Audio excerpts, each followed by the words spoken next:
The industry, man, it's not the same. Doesn't have to do with talent. It's about playing the game. The industry, real niggas is dying to get in. The industry, justifying they don't fit in. The industry ain't what it used to be. The industry's trying to control the way you MC. They want you to dress like this and talk like that. But I'm going to dress like this and talk with the bat. The industry got your word meaning nothing. The industry, fuck what you heard because he's bluffing. The industry, money, bitches, hate, but I dare you to try to take a fucking thing off my plate. The industry like, wait, but in the streets we like, get 'em. 17 up in that thing, catch 'em sleeping and hit 'em. The industry, if you ain't got a strong mind, the industry will break you down, it's a matter of time. The industry, vultures with nothing to feast on. See me, I'm getting my beast on. The industry, stay in the dirt, play in the dirt, test the wrong one in the industry and you will get hurt. I'm not an industry artist, I'm an artist in the industry. So I do what the fuck I want because nobody can finish me. The industry, wanted, dead or alive, new artists to sell their souls in the way they survive. The industry don't give a fuck about you, but the industry couldn't make a dime without you. The industry, I'm sick of this industry shit. The industry playing them like a industry bitch. They tried to finish me quick, but I am long, so I stand strong. Fuck a beat. Listen to the words in the damn song.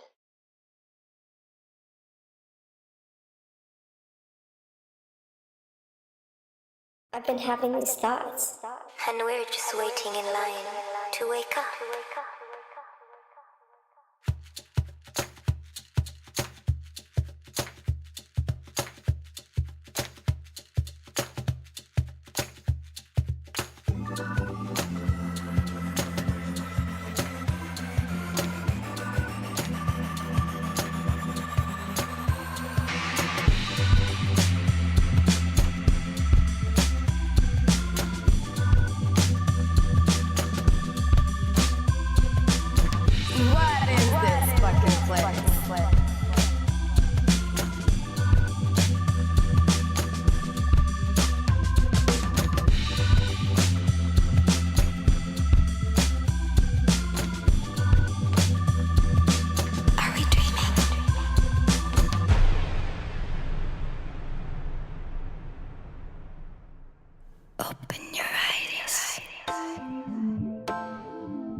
Everything that you hoped for, what you dreamed about being a part of, is a fabrication. Your art. Your culture is the shell of other men's ambitions. Ambitions beyond what you will ever understand.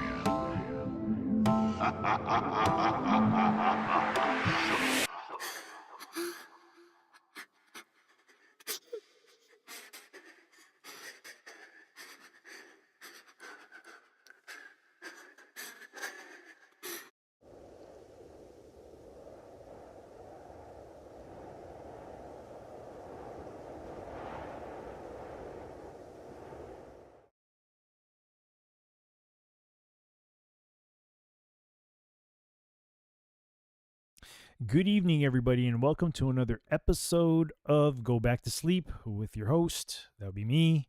I'll be introducing my co-host here in a bit. But before we do, you know how we do it over here. We always start off with the nightly or the daily random read. So the random read today comes from the book of Psalm, chapter 95, verses 1 through 11, entitled, Sing Praises to the Lord. O come, let us sing unto the Lord. Let us make a joyful noise to the rock of our salvation. Let us come before his presence with thanksgiving and make a joyful noise unto him with psalms. For the Lord is a great God and a great King above all gods. In his hand are the deep places of the earth. The strength of the hills is his also. The sea is his, and he made it, and his hands formed the dry land. O come, let us worship and bow down. Let us kneel before the Lord our Maker, for he is our God, and we are the people of his pasture, and the sheep of his hand. Today, if ye will hear his voice, harden not your heart, as in the provocation, and as in the day of temptation in the wilderness, when your fathers tempted me, proved me, and saw my work. 40 years long was I grieved with this generation, and said, It is a people that do err in the heart, and they have not known my ways, unto whom I swear in my wrath that they should not enter my rest. Once again, this random read comes from the book of Psalm, chapter 95, from verse 1 through verse 7, I believe. I'm sorry. Yeah, from verse 7. I made a mistake there. Entitled Sing Praises to the Lord. So it's kind of weird how this random read was picked today because, well, I shouldn't say it's weird. It's just funny how today we're going to be talking about music, and so this was chosen. Definitely music should be used to glorify the Almighty up above, as opposed to glorifying the one who's down below. But the thing is that most of the secular music has definitely been there not only to glorify the one that's down below, but also to lead the people astray to the places that we shouldn't be led to.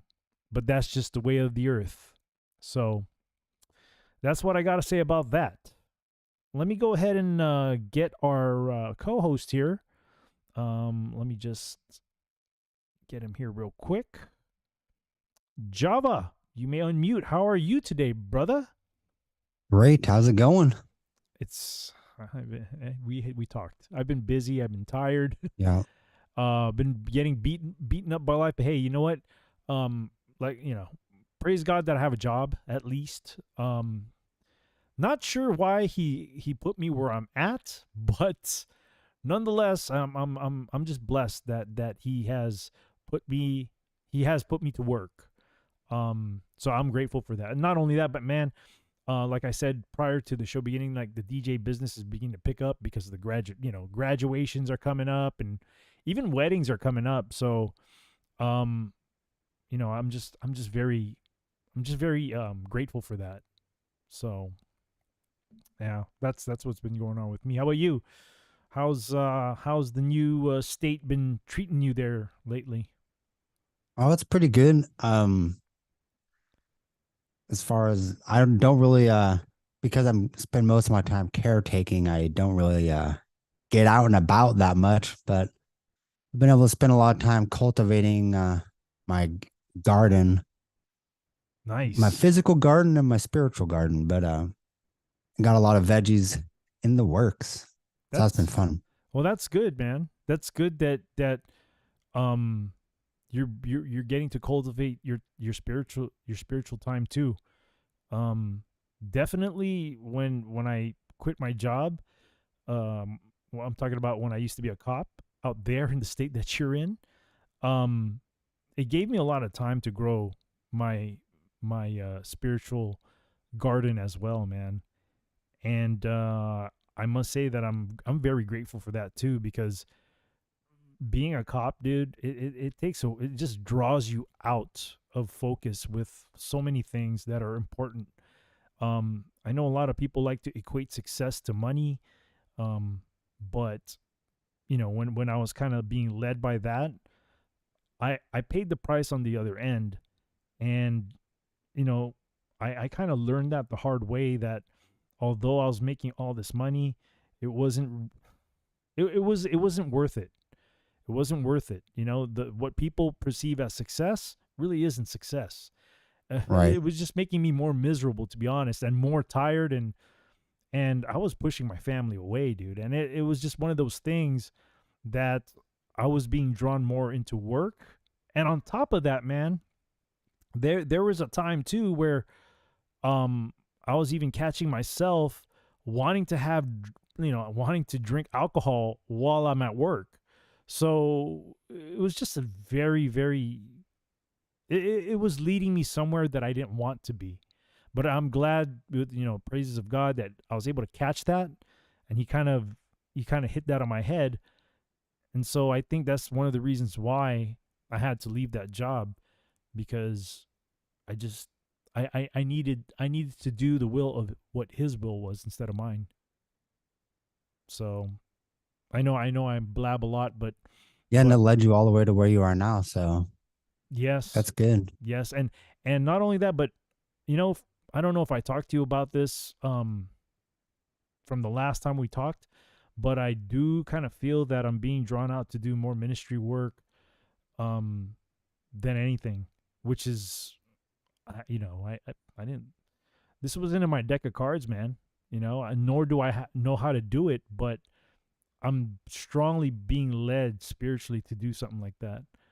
Um, so that's kind of where I'm at too. Yeah. Well, when we look to follow a will that's greater than our own, it'll often take us into places we didn't expect. Right. No, you're so right, because I really didn't expect this. And what's weird too is that when I applied to become a cop, I was praying to God, but this is when I didn't have a relationship at all, and this was I was praying for selfish reasons. And I guess now that I look back, I think, okay, you want to be a cop, huh? Well, I'm gonna give it to you, and you're gonna you're, you're gonna see why I'm letting this happen. And lo and behold, man, he showed me the things that he showed me, and now that I'm not, and I step back and look at myself now, it's like, wow, you really did that for a purpose. But I think it also served its purpose to kind of teach me about things of myself that I didn't even know that I was capable of doing. Right. And it kind of opened my eyes up to a lot of things too, because even prior to becoming a cop, I was getting this whole quote red pill experience about what was really going on in the world. And I think part of me working in that field made me open my eyes to what it's really about. And that's one of the reasons why I hound on it as hard as I do, because I was working within the system of government, and I was working within an organization that had a lot of political pull. And I was able to see what I was able to see. I was able to hear what I was able to hear. And I think that's how I become how I came to where I'm at now, you know? So, yeah, that's it's kind of a long story there.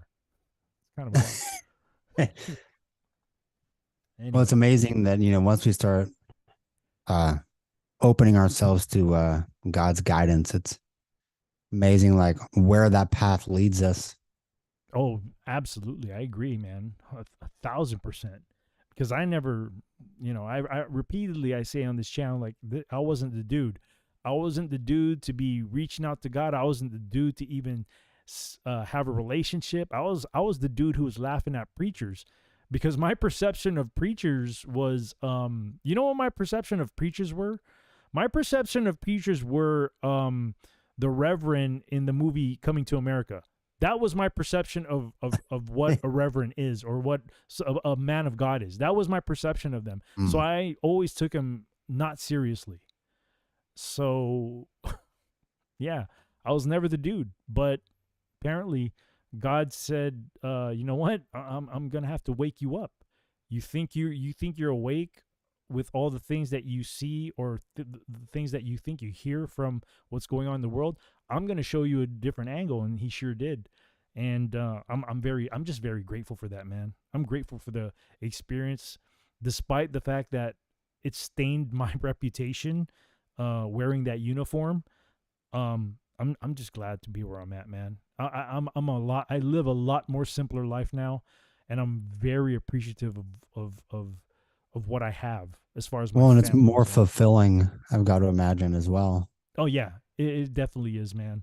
I thought being a cop would be equivalent to being like a superhero, but at the end of the day, I think the only ones that are really going to care about that are really care about you, not what you do, but the only people who are going to be caring about you are the people that like your family, and of course God. He's going to care too. So I had to learn that the hard way. That I used to kind of like be proud of being a cop and kind of identify putting that as an identity for me, but not anymore, man. Not anymore. And even towards the end of my about almost 15-year run, um yeah, I would kind of boastfully say that, yeah, I do that for a living, you know.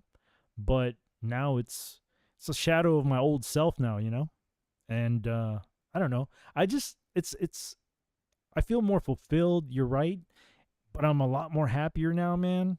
And I live so simpler. It's just so simple now. It's not as complicated as it was before.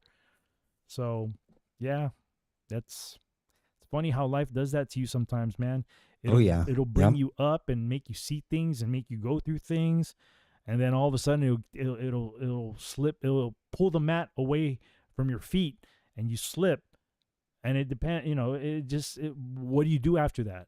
What do you do when you're at your lowest? For me, what I did was I got on my knees, man, because that's all I knew. That's all I knew I had to do. Um, and I did that, and this is where I'm at now. So I'm struggling. I'm not gonna lie. I'm struggling financially, but you know what? Um, it doesn't bother me. It doesn't bother me as much. My faith is very strong, and I talk to God as much as I can every day, every time I'm alone by myself, when I'm driving to work, when I come home, when I'm driving home from work. Anytime I get alone, I'm always talking to him, and I'm always first and foremost grateful for breathing every day, and also having to do my ministry streams, and also doing this show, man, because a part of this show uh, is exposing what's behind the music industry. They're definitely tricking a lot of people into. Oh yeah. Yeah, it's almost like fishing. They're throwing the bait out there, and they're luring people into fandom, taking their eyes away upon the Most High. So One could say that that's pretty much the number one motive of the music industry. absolutely, absolutely, anything that has to do with entertainment, man, is another way to get your attention away from the Most High, man. That's just plain and simple, plain and simple. And I feel the same way. I know a lot of people don't like it when I mention the politics thing, but that's the truth too, because that's what I see. That's what that's what I've grown to see. That your eyes are just taken away. Your attention is just taken away from who the Creator is. From the Almighty, and giving credence to a lot of, like, man. Come on, man. People do it as fans already, and let alone they do it with politicians and leaders, and it's the same thing. It's just a different category. It's the same thing. They're just leading people away, and I'm glad that we actually do this show together, because we both enjoy music. We're both music fans. Wouldn't say we're fans of the music industry, but we definitely put a little information out there, to let people know who never knew. I mean, there's a lot of people who do know, that come to our channel to watch these types of shows, but the general public, the crowd that I really want to grab, is the people that don't know, you know, and hopefully what we put out there, it'll at least have them look for themselves, that they're being led away to bad places, you know. Well, and especially, if it was like one, maybe two artists that had these tendencies, it would be one thing. But the fact that it's over and over and over and over again, these artists are doing the same thing and talking about the same thing, worshiping the same thing, you know, it just has a bigger overall picture that's being painted about this, you know. Right. No, right. And I just really hope that the people that hear at least our show can do the digs for themselves, man. And the song that you picked today, I wasn't able to get a lot of I didn't have time to get this. Hopefully you do, but just I listened to the song and I was like, wow, it's the song that you chose. It's almost as if you regretted. I don't know. That's what I kind of got from that song. He kind of regrets the decision he made to get to where he's at.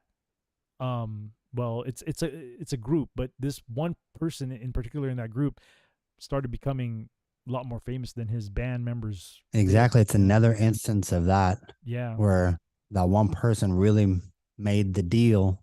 he sure did, man. He sure did, and he's still that popular to make influences on people even now. You know, um, it's weird because when I was looking at the album too, and I was trying to figure out. We haven't revealed who we're talking about yet, but let's keep that in the dark for a bit. But I was trying to find out what the album cover meant, but I went a little bit further, and I was looking at the titles of all the songs in that album, and I was like, wow, you want to talk about trying to get a message out there and why these songs are titled these particular titles? I was like, wow, all these titles are very telling if you have the eyes to see. Yep. So it was a very interesting pick that you did pick. I think we're gonna enjoy it, and I hope that people out there enjoyed it, who will enjoy it.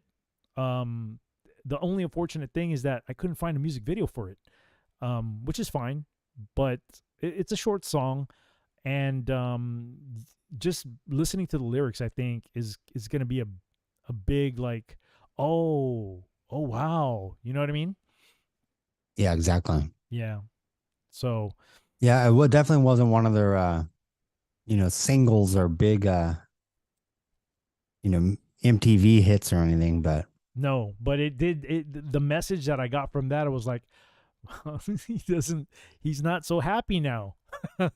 he wishes he was like a normie. exactly. It was almost Definite regret. Yeah, I was seemingly regret, but yep, absolutely, man, absolutely. I was gonna say, but when I looked at the titles of the songs of the album, I said, oh man, there's definitely something out there that's trying to, like, there's a message out there that definitely they're trying to get out. But my thing was, I was all tight about the album cover. I'm like, there has to be a meaning to that, and I didn't have enough time to find out what the album cover meant. Unless I hope you found something, man, because to me, I think that's key right there. It's because I did find that it's supposed to be representative of the band members' faces, but no, there's something behind that, and I just couldn't quite get to where what the album cover meant. But yeah, man, looking forward to doing this. It's been a couple weeks too, so I really want to get into this, man. I believe we've done the group before, so we're just gonna we'll do the bio on the person who's the lead in that group. But before we get there, let me go ahead and greet people who are here tonight. Let's start off at the Foxhole side of things, because I see some people out there. Kiss, good evening. Thank you for being here, and thank you again for dropping the links out there. I really appreciate that. Mr. Pete, good evening to you, and thank you so much for the cookie. Thank you for the blessings. God bless you. Trick Pony, good evening. And I think that's it for now on the chats. I do see some lurkers out there, so thank you for coming by. Those of you who are lurking, appreciate you guys coming by. All right. On the YouTube side of things, good evening to you, Mac TV. It's nice to see you again. Miss Maskless, the YouTube side of things, thank you for being here. And I think that's all I have for now. Let me see what they say in the comments out there. I just on the Foxhole side, I see stickers and all. Kill the demon, absolutely, man, absolutely. All you need is your Bible to kill the demon. To be honest, man. Let's see on the YouTube side of things. I love these guys because my YouTube crowd, we always joke around with each other. Miss Maskless goes, when I get married, I'm definitely hiring Uneazy for my DJ. Well, if you're paying for the travel, hell yeah, I'll do it. If you're in Texas, I mean, you don't necessarily have to pay for the travel, but if you're in another state, yeah, definitely do it. Let's see. Mac TV says, dang, I have seen 2 cops on drugs while on duty. What? Probably much more prevalent than ever realized. Man, what state do you live in, dude? And what city are you in? Because that's wild. I'm not gonna lie, dude. I've worked with cops who were on the juice while on duty. I'm not gonna lie, man. Wow. Yeah. Their thermos wasn't filled up with coffee. It was filled up with probably Irish coffee, if you know what I'm talking about. Yeah. The stories, man. It's funny because one guy that I work with, he's an ex-cop out in Minnesota, and he and I, we get along really well because we're very we're relatable. Like, we can relate to the stories that we tell each other. And today we were just telling each other like wild stories of our past, of the things that we've encountered as cops. So that was a fun discussion, actually. Let's see. Mac TV says, yes, SpeakUNeazy. Everything happens for a reason. We go on our journeys to end up where we are now. Thank Jesus. Oh, praise the Lord for that. Honestly, I'm with you on that. I always thought that there was a purpose in life, but I didn't really equate that to God's hands because I didn't have that relationship with God. But now that I do, definitely the purposes that we are given they come from God. And I'm definitely with that. I'm definitely with that comment for sure. See, I think I would be now, but you talking about marriage. Okay. Good evening to you, Joseph Zepso, on the YouTube side of things. Thank you for being here. For those of you on the YouTube side, I know you guys like to usually come here for a fellowship, but today is not a fellowship day.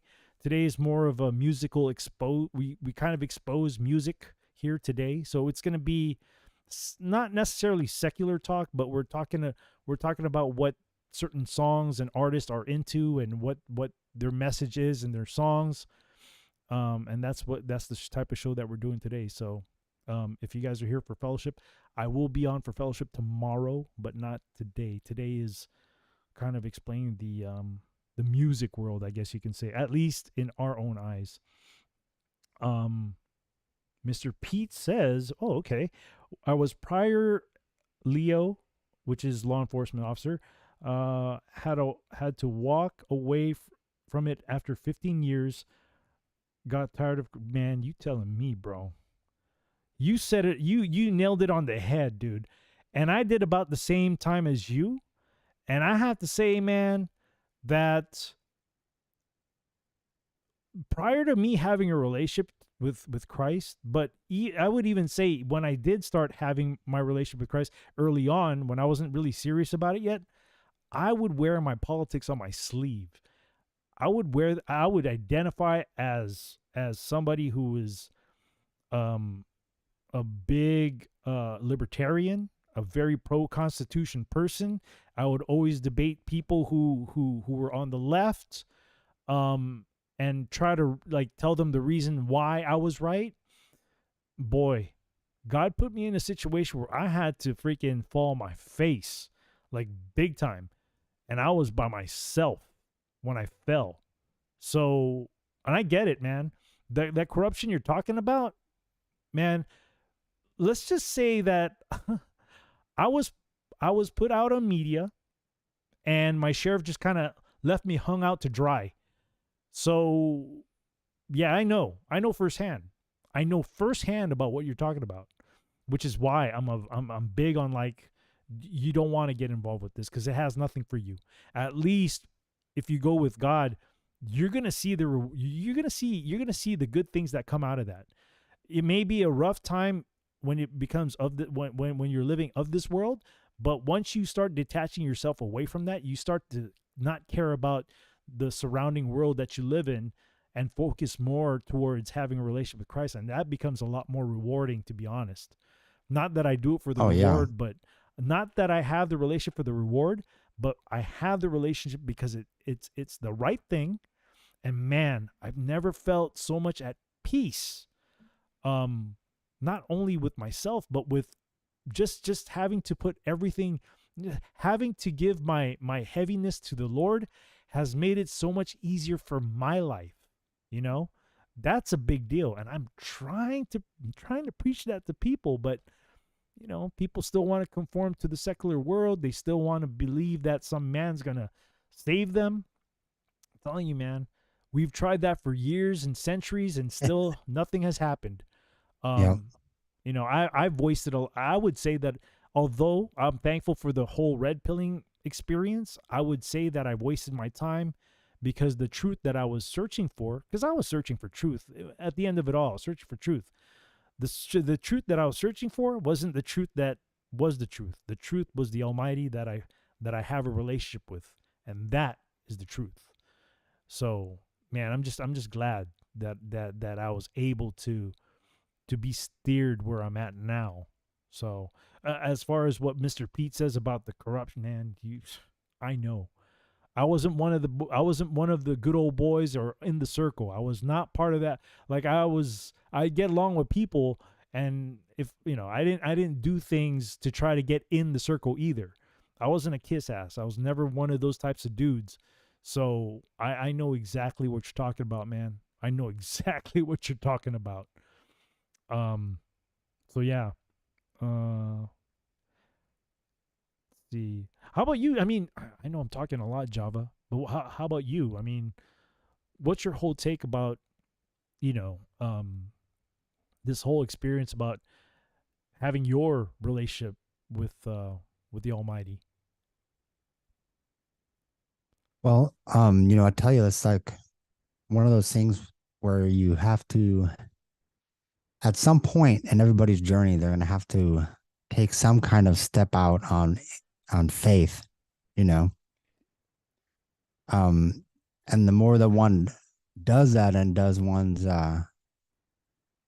you know, earnest willingness to follow wherever God may be guiding, and then all the blessings start unfold. It's not necessarily going to be an easy road, but the blessings do unfold.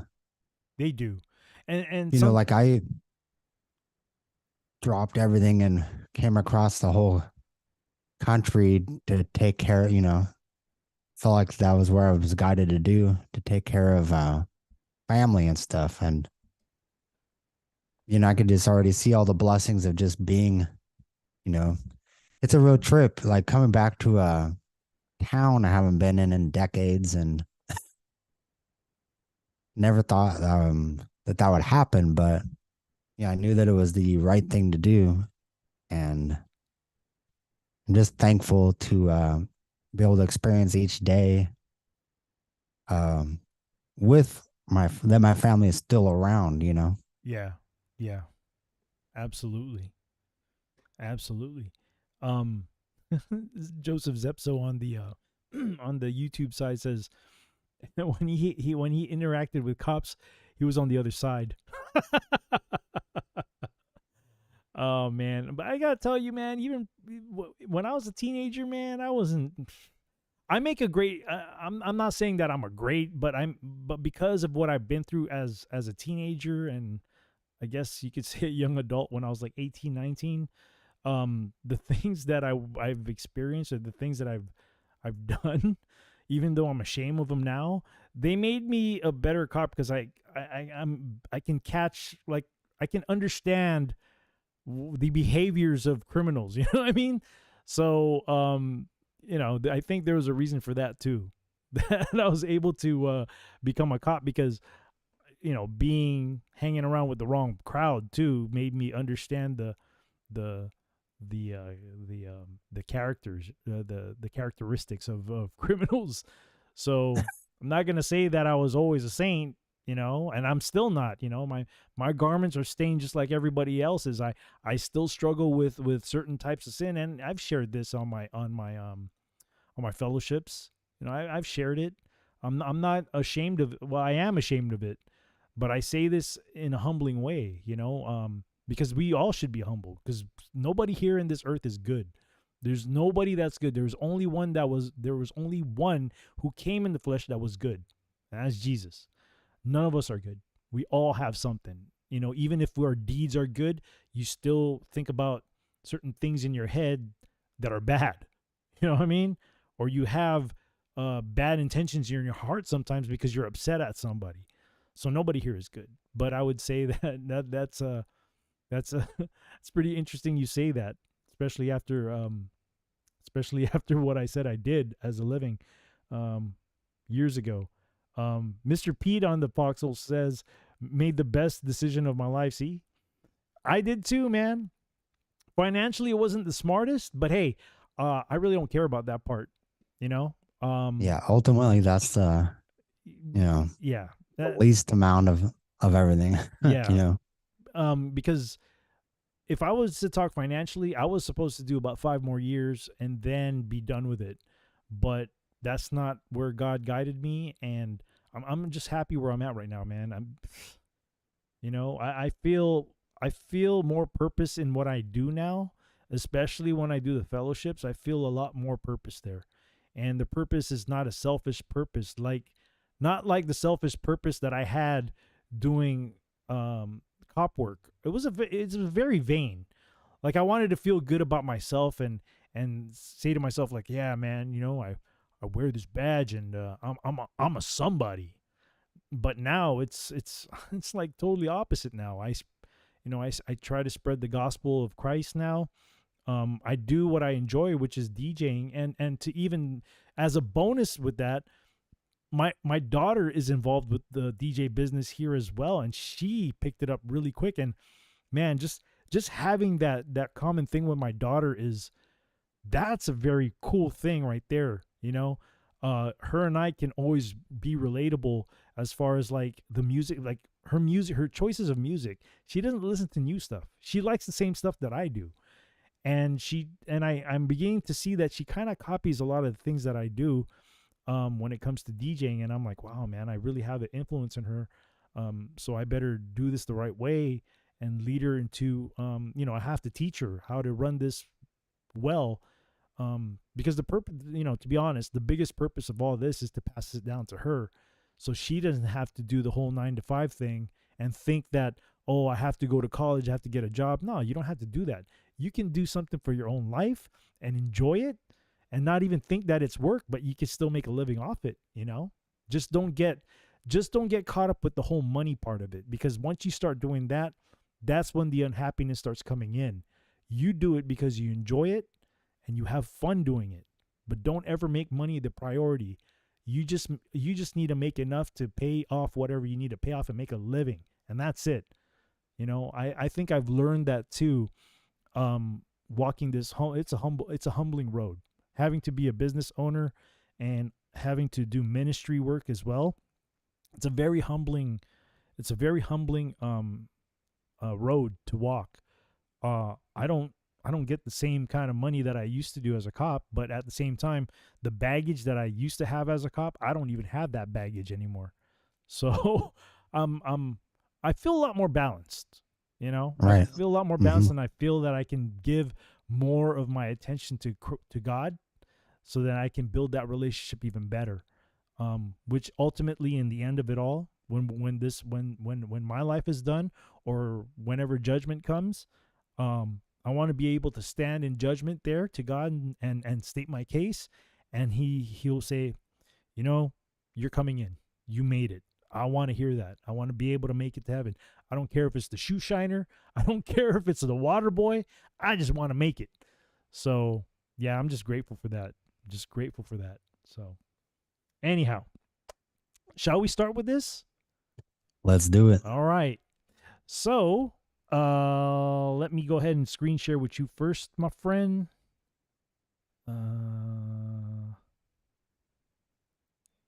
Let me know if you can you see it? Did it pop up?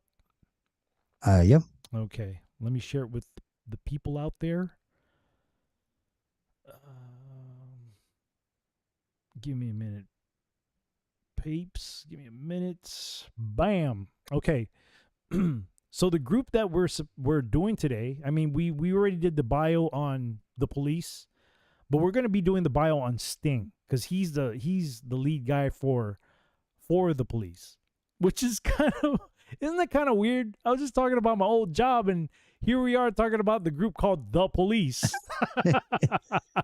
Quite apropos, right? Man, it's only God who can do things like that, man. And it happens to me all the time during fellowship when I talk about a certain subject, and then when I go into scriptures, and it just kind of mirrors each other, man. Praise God for that, man. Praise God. So yeah. All right, so we're gonna be doing the bio on Sting. The song that we're doing, you want to tell the crowd what song we're doing today? The song we are doing is called Darkness. Yep, it's called Darkness. But you know, just listening to that song and the lyrics, I was like, wow, he sounds sad. It's like he sounds so sad. He's successful. I mean, when it comes to the world, he's successful. He's this rock star, but he sounds like he has like buyer's remorse or something like that. Oh man. All right. So let's go ahead and start with this. Let me just make sure that you guys are able to see it out there on the YouTube sphere and the Pilled community, and also to those who are in other platforms. I think there's another person watching on Twitch. Hello to you, one viewer on Twitch. Thank you for being there. All right, so let's go ahead and start with this article. This is a bio on Sting. This comes from allmusic.com, written by Stephen Thomas Erlewine. Sting rode the new wave expansion to superstardom. Once he topped the charts around the world, he returned to the progressive fusion roots he left behind so he could play a nervy blend of reggae, punk, and pop with the Police. He went solo after the trio's 1983 album Synchronicity and its accompanying hit, Every Breath You Take. That's the song that we did, remember? Turned the group into household names. The Dream of the Blue Turtles, his 1985 solo debut, expanded upon the success, and its 1987 sequel, Nothing Like the Sun, consolidated it. The two albums laying the groundwork for an adventurous career that encompassed jazz, classical music, world beat, the stage musicals. Awards were plentiful, even when the hit singles were few. His last big hit was Desert Rose, a 2000 single featuring Algerian singer Sheb Mami. Because Sting regularly collaborated with musicians from around the globe. His duets with Rod Stewart, Bryan Adams, Eric Clapton, Toby Keith, Oswald, Craig David, Mylene Farmer, and Mary J. Blige singled not only his omnivorous taste, many featured on the aptly titled 2021 compilation Duets, but also his wide reach. Sting didn't abandon the mainstream. He devoted his 2016 album, 57th and 9th, to snappy, well-crafted pop tunes. He cut a full record with the reggae singer Shaggy in 2018, then returned to pop in 2021's The Bridge, but it was merely one facet in a career that was difficult to pigeonhole. Born Gordon Sumner, Sting grew up in the shipyards of Wallsend, Northumberland, England, the eldest son of a milkman and a hairdresser. As a child, Sumner fell in love with music, but it took him a while to pursue it as a career. He worked odd jobs before earning an education degree. As he taught at Cramlington's St. Paul's First School, he moonlighted as a jazz musician in Newcastle, playing bass with the Newcastle Big Band and the Phoenix Jazzmen. While playing with the latter outfit, he became known for wearing yellow and black sweaters, which earned him the nickname Sting from fellow musician and band leader Gordon Solomon. Sting became Sumner's stage name around the time he began playing in the jazz fusion outfit Last Exit in 1975. My birth year. Last Exit is where he started sharpening his skills as a songwriter, branching out into rock. The band released the Whispering Voices single in 1975. The song wasn't written by Sting, but had keyboardist Jerry Richardson on a small label, Woodwink, and it caught the ear of Carol Wilson, who was working for the publishing division of Virgin Records' Richard Branson. Buoyed by this attention, the group moved to London, but they fell apart shortly after the relocation. While some of his bandmates headed back to Newcastle, Sting stayed in London, seeking out Curved Air drummer Stuart Copeland in hopes of a collaboration. As it happened, Curved Air had just split, so the pair joined forces with the intent of breaking into London's thriving punk scene. I never really considered him punk, huh? But I guess Yeah, me either. it was kind of ska-ish when he was with the Police, kind of like ska a little bit. Adding guitarist Henry Padovani, Sting and Copeland formed a nascent version of the Police. By March 1st, 1977, they played their first gig, and by May, they released the Fallout / Nothing Achieving single on Illegal Records. What a name for a record company, huh? An imprint co-founded by Copeland's brother Miles. Both sides of the 45 were written by Stewart. Around the time the Fallout single hit the stores, Mike Howlett, a bassist who had just left the prog rock outfit Gong, invited Sting to join him and guitarist Andy Summers to play in a group called Strontium 90. Howlett planned to bring drummer Chris Cutler, a veteran of the challenging Henry Cow, into the fold, but he had other commitments, so Sting drafted Copeland as the group's drummer. During the early summer of 1977, Strontium 90 recorded a demo and played a pair of concerts, including a debut at a Gong reunion show in Paris.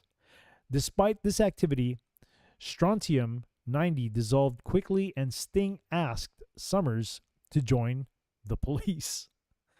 The Police briefly existed as a quartet with both Summers and Padovani, but by August, the new recruit insisted that he be the group's only guitarist. Shortly afterward, Padovani was dismissed, and the Police became a trio. And the Police began gigging in earnest late in 1977, but the group found it difficult to build an audience. Strapped for cash, they agreed to play on a commercial for Wrigley's Gum, dyeing their hair blonde as part of the... Oh, yeah, we heard about that before. Dyeing their hair blonde as part of the agreement Although the spot never aired, the commercial wound up giving the group their distinctive bleach blonde look. Not long afterward, Copeland's brother Miles underwrote the recording of the band's debut, Outlandos de Amor. Seeing potential in Roxanne, Miles became the Police's manager and secured the group a deal with A&M Records. Copeland managed to stir up some controversy regarding the single release of Roxanne and its successor, Can't Stand Losing You.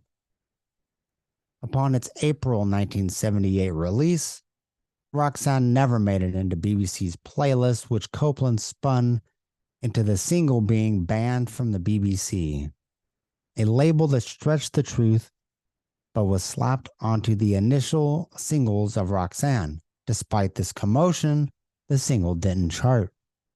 Can't Stand Losing You wound up getting banned from BBC due to the single's cover art, tongue-in-cheek depiction of suicide by hanging. Oh, okay. And the Police parlayed that into a modest 42nd placement on the UK charts in the late summer of 78. So Lonely, the group's third single, didn't chart at all. Struggling band, man. But it's amazing how they kind of... Until they made the deal. I was about to say that, man. I was just about to say that. Well, I don't know if they all made the deal, but I guarantee At least he did. I know one guy did. Oh, Gordon. Britain may not have been paying attention to the band, but were the police... But, to the band, but where the police were gaining traction was in North America.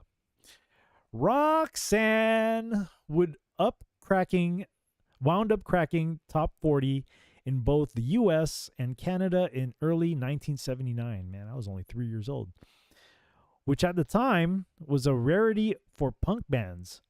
The stateside success was enough to get Roxanne re-released in the UK, where it went to 12, followed by a number 2 placement for the release of Can't Stand Losing You. With some chart momentum on their side, they were popular enough to have a re-release of Fall Out, scraped the UK singles chart. The Police embarked on an extensive American tour, completing a new album in the meantime entitled Regatta de Blanc. Their second album went to number 1 upon its October 1979 release. Interesting month, huh? Partially on the strength of their number 1 singles, Message in a Bottle and Walking on the Moon. Neither single charted in the US top 40. The latter made it all the way to 74. But Regatta de Blanc still climbed to number 25 on the Billboard Top 200. Not bad, man. Not bad at all. While its title track snagged the group their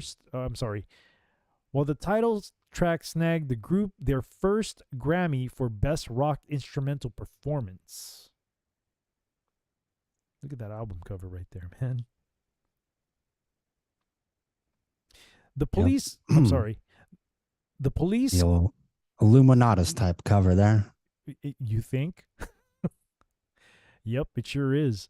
The Police scored another UK hit in February 1980 when So Lonely reached 6 upon its re-release, but the year is better remembered as the group's international breakthrough thanks to Zenyatta Mondata. Delivered in October 1980, October again, huh? The record reached number 1 in the UK and number 5 in the US, with its first single, D, Do Do Do, D, Da Da Da, becoming the group's first American top 10 hit. In the UK, it was the record's second single, reaching number 5. Don't Stand So Close to Me, released as Zenyatta Mondata's first single in the UK and as its second in the US, eclipsed its companion, reaching number 1 in the UK and a duo or group with vocal. Behind My Camel, an album track from Zenyatta Mondata, also earned the trio the first Grammy for Best Rock Instrumental Performance that year. High on their chart success, the Police headed to Montserrat to record their fourth album with producer Hugh Packham. The resulting Ghost in the Machine appeared in the fall of '81, topping the UK charts and scaling its way to number 2 in the US. The rise of Ghost in the Machine was fueled by Every Little Thing She Does Is Magic, a top 10 hit throughout the world, which was also a staple on MTV. Spirits in the Material World was another international hit, reaching 11 in the US, 12 in the UK, while Invisible Sun reached number 2 in the UK. Ghost in the Machine also increased the Police's presence on album rock radio, as evidenced by Secret Journey reaching 46 in the US. So before you go any further, man, that's the album cover of the song that we're doing today. And I try to find something, man, to kind of equate that maybe to Egyptian hieroglyphics. I really don't know. But there has to be some kind of symbolism attached to that. Well, it could be a weird abstracted digital form of three sixes. That I was thinking about that too. And it's also funny how this album is named Ghost in the Machine. Fast forward to the present time that we're in now, where AI is being pushed. So it's one of these things that was predictive programming also, what I've gathered from all this stuff. Because this is crazy, dude. You know? Right. This and is then the like Invisible Sun. Mm-hmm. This is 1980 this album came out, and we're here in 2023, and the big push for AI is there, not to mention transhumanism and all these kind of weird things that are going on. So exactly, there's definitely been it may have been subtle back then, but it sure is not subtle now.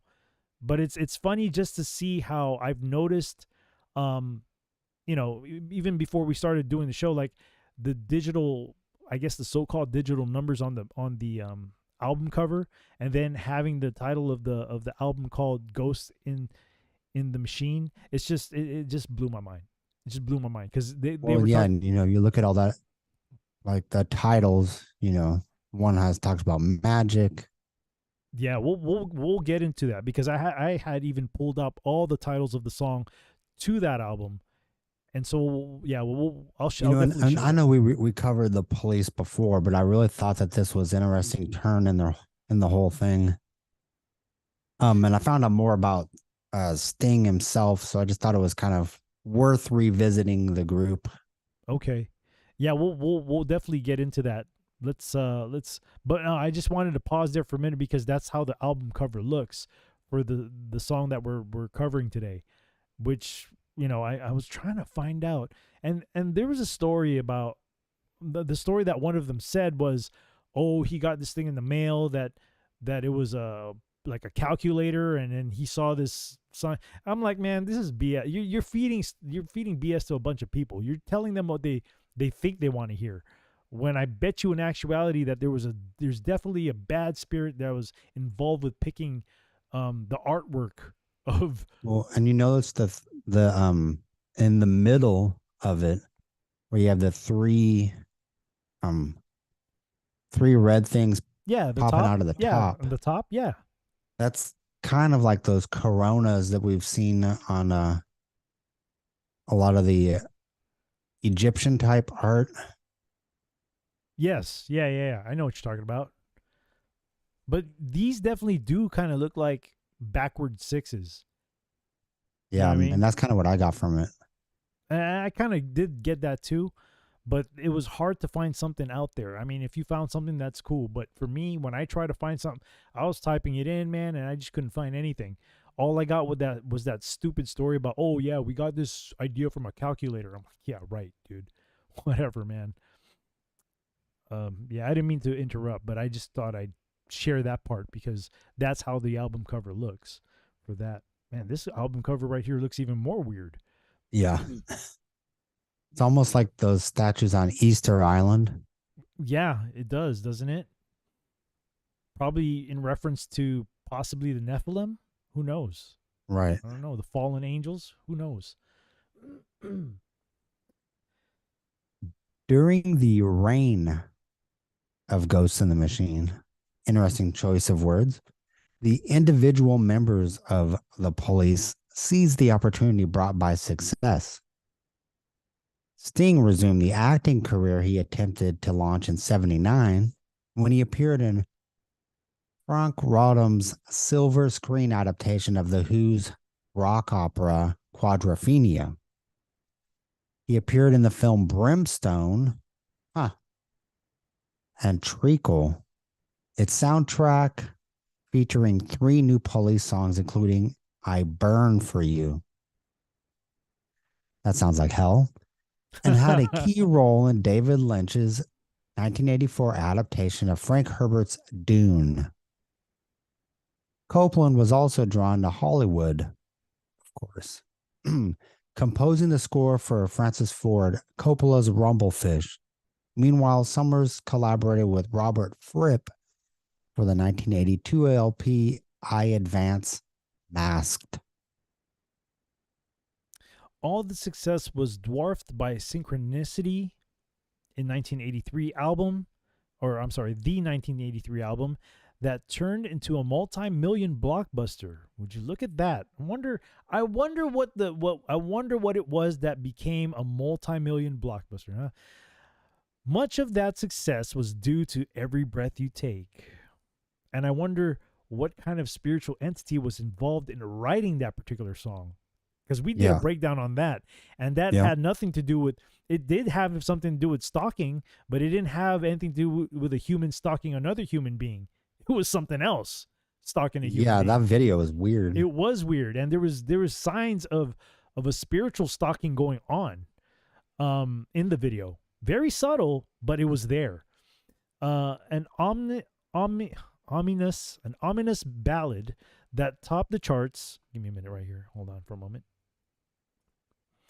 In both the US and UK, Every Breath You Take became an instant standard, winning the Grammy for Song of the Year along with Best Pop Performance by a duo or group with vocal. BMI would later name Every Breath You Take its most performed song, as it racked up over 15 million radio plays. Dude, this is the world, right? The ruler of the world is Satan. And of course he knows how to freaking get people to get entranced into these kind of songs, cuz that song, it was a beautifully done song. Who would not like that song? I mean, if you didn't know what was going on, how could you not like that song? It's a great song. But man, I tell you, the devil knows how to play to the tune of the people's ears in order for them to be to really like these songs without even giving it a thought. Initially, they think that it's about a stalking. It is. It's a half truth, but man, it talks about the spirit stalking a human being. Blows my mind, man. People still don't know that. The ballad wasn't the only hit on SpeakUNeazy. Wrapped Around Your Finger and King of Pain both reached the top 10 in the US. The former only went to 17 in the UK, and SpeakUNeazy 2 turned into a hit on MTV and the radio, peaking at 16 on the top 40. SpeakUNeazy 2 also took home the Grammy for Best Rock Performance by a duo or group. And just those song titles as well. Yeah. Wrapped Around Your Finger. Oh, absolutely. It wasn't the same album, wasn't it? Yep, same album. King of Pain. If that, it's only that one's pretty obvious. it is. It's only obvious if you do have the spiritual eyes and the spiritual ears, and if you have the spiritual um knowing of your surroundings. Yes, but to the average person who doesn't have that relationship with Christ, or somebody who just lives in the world, they definitely don't see that. And I can see why, because I think we've all been there before, where we took things lightly. We didn't really take things as everything around you is a spiritual thing. That's the way I live now, and I look at things way different than I used to, for sure. But absolutely, these songs, just the titles itself, man, it's a red flag. It's definitely a red big flag. time. Yeah. Sorry, didn't mean to interrupt. No, it's okay, because this album Synchronicity is also one of those that's kind of like, some people say that it has to do with Aleister Crowley. I wouldn't be surprised. I really would. Man, he's had so many influences on a lot of musical artists. He's definitely had a lot of influence. I mean, look at Jay-Z, right? Yep. He's one of them. He's one of them who's heavily influenced. And Madonna, Michael Jackson, all these people. Mm-hmm. But yeah, Sting, this is one of the reasons I wanted to do this, because Sting himself is actually majorly into Aleister Crowley. He's one of those under the radar type of dudes too. He's like a self-professed, what is it called? Thelemic follower. Like he professes, like, early interviews. In fact, the interview he did right around the time that Synchronicity came out, and he did this interview on MTV, I believe. I tried to find the right clip for it, but because the whole interview is too long for the show. But he was professing about following Aleister Crowley and stuff. And Sting is all and then he did some interview for some magazine in the 80s as well, where he was talking about he really liked all the tarot cards that Aleister Crowley designed, and he was really a fan of these tarot cards, and he was going on and on about it in this interview. Yeah, and he practices other kinds of magic, tantric, occult, like sex magic and stuff. That's Sting's all about it. But he's one of those dudes who are under the radar. You don't really see him out there. Not like Madonna. You see her all the time. You see Jay-Z all the time. You see who else would be a popular one that you see out there all the time? Lady Gaga is another one you can see all the time. And just recently too, now Katy Perry is another one who's way out there. But yeah, Sting, although he may have done interviews or professed these things, he's not one of those type of dudes who are just way out there. Bono's out there too. Blatantly saying it to the audience. Yeah. But you could tell by the picture, like, you see who he hangs out with. Like, you see pictures of him hanging out with Madonna and stuff. Man, these artists, man. But so he's part of all that. He just he's just talk about it in interviews, but he won't talk about it on stage, basically. Yeah, he's definitely one of those under the radar type of dudes for sure. So people are saying that, like, the whole Synchronicity concept, and a lot of that has to do with Crowley, and that this album was heavily influenced, which makes sense with that title, song title, King of Pain. Okay. That, like, I don't know if you remember the Abramovich with the spirit cooking and all that. Yep. Abramovich, one of her things was like about eating the pain, and she was all about the pain, and she was a major follower of Crowley. So I think this whole, like, King of Pain type thing is definitely all about him. Crazy, man. But it's all hidden, This is the entertainment industry, man. And yep.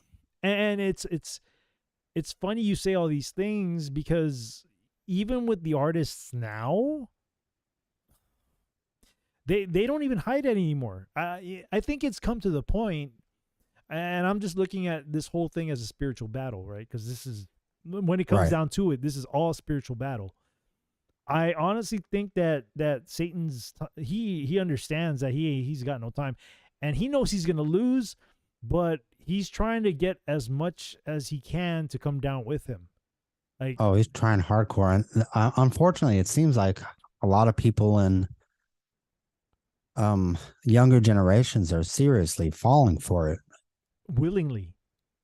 It's weird, Willing. but Okay, like, so they do believe that there's devil and Satan, but they don't believe in God, which that blows my mind right there, man. That blows my mind.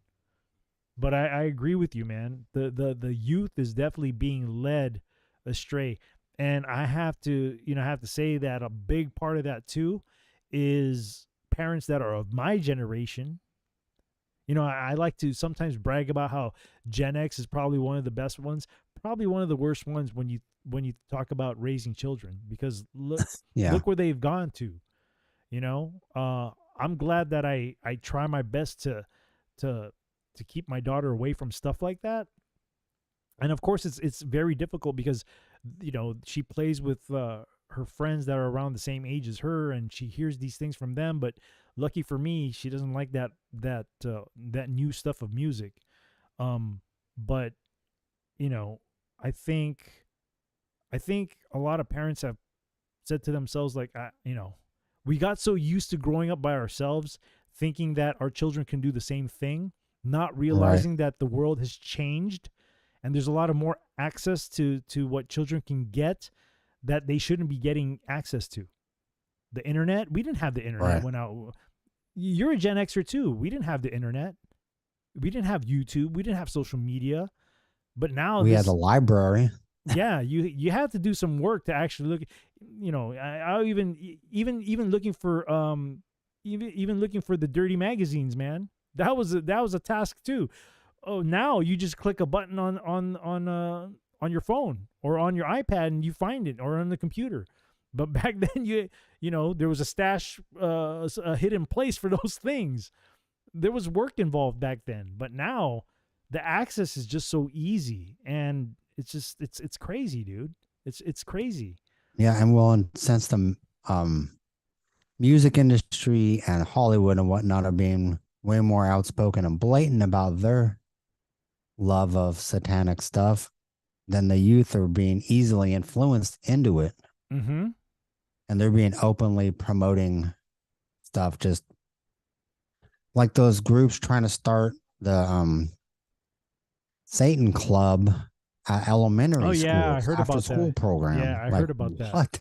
That is crazy, man. That would have been unheard of back in the 80s, man. That would have been unheard of, or even in the 90s. It would be unheard of. But now, Yeah, like what?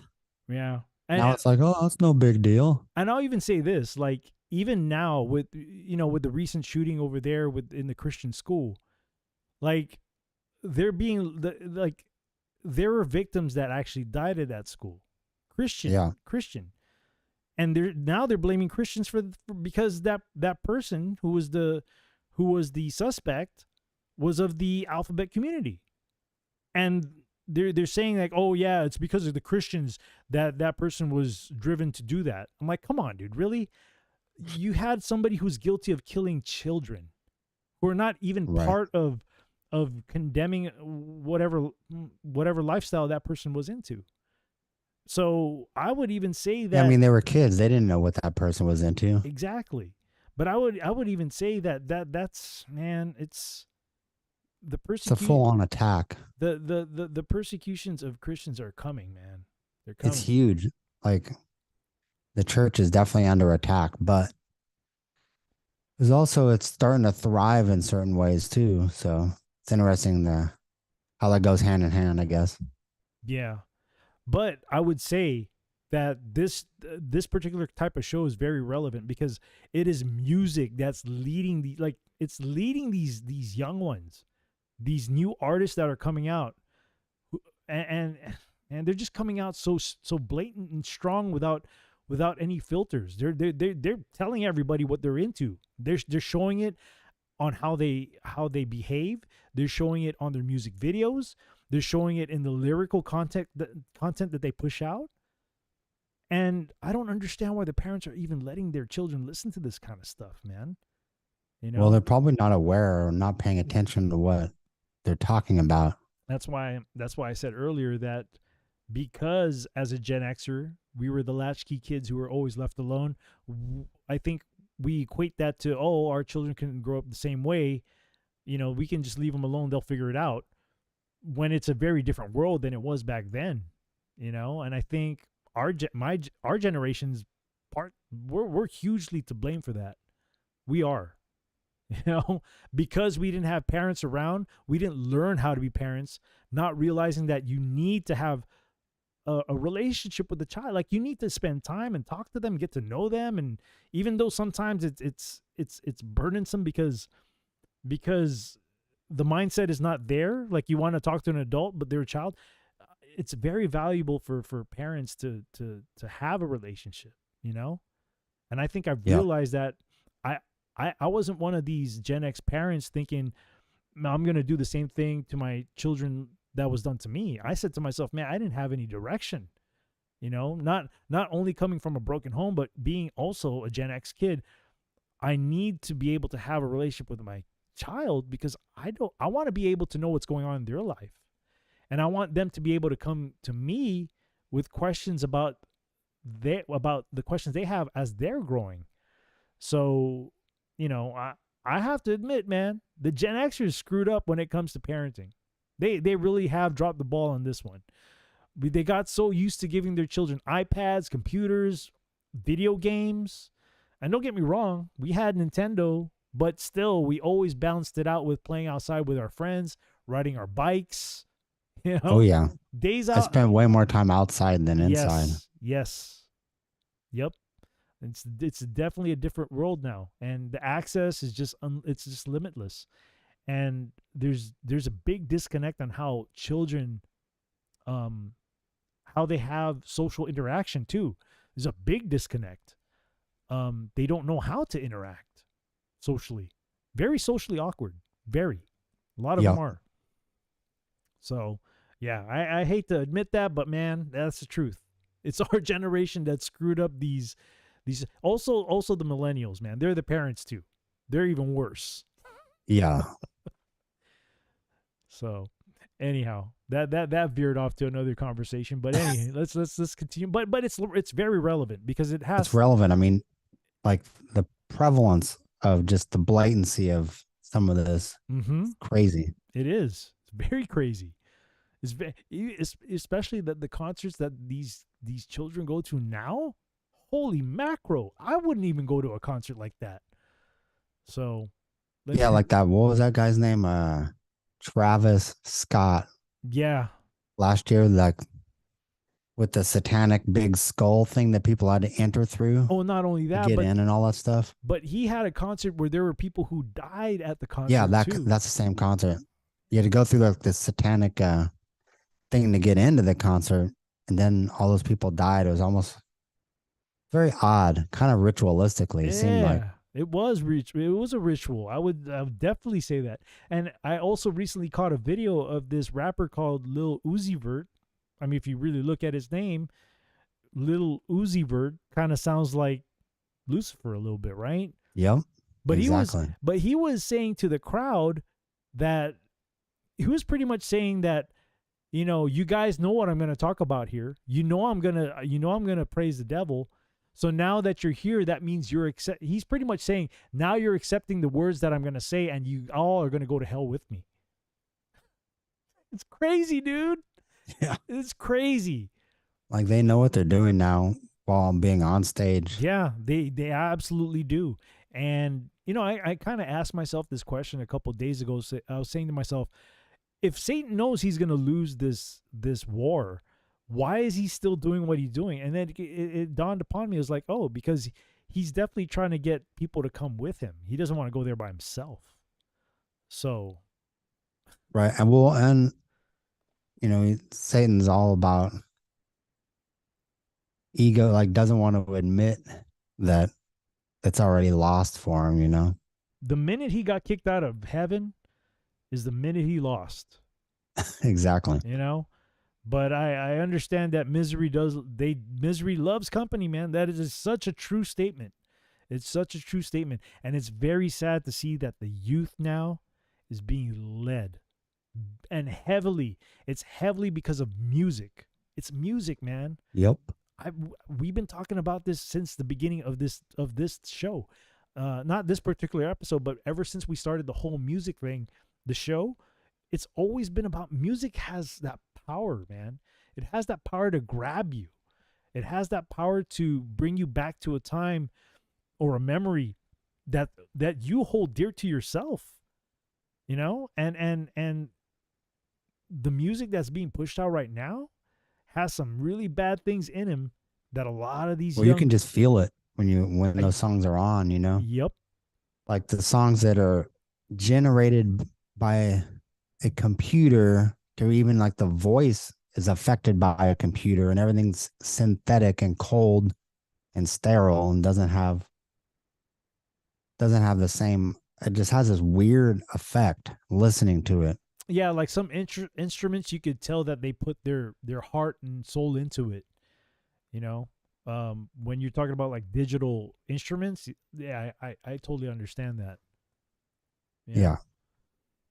So didn't mean to go off on a tangent there, but I think it's something that needed to be said, because to be honest, it needs to be admitted that our generation dropped the ball on this one as far as our protecting our children goes. Yeah. You know, I'm not going to stand here and say that it's not our fault, because it is. It definitely is, you know?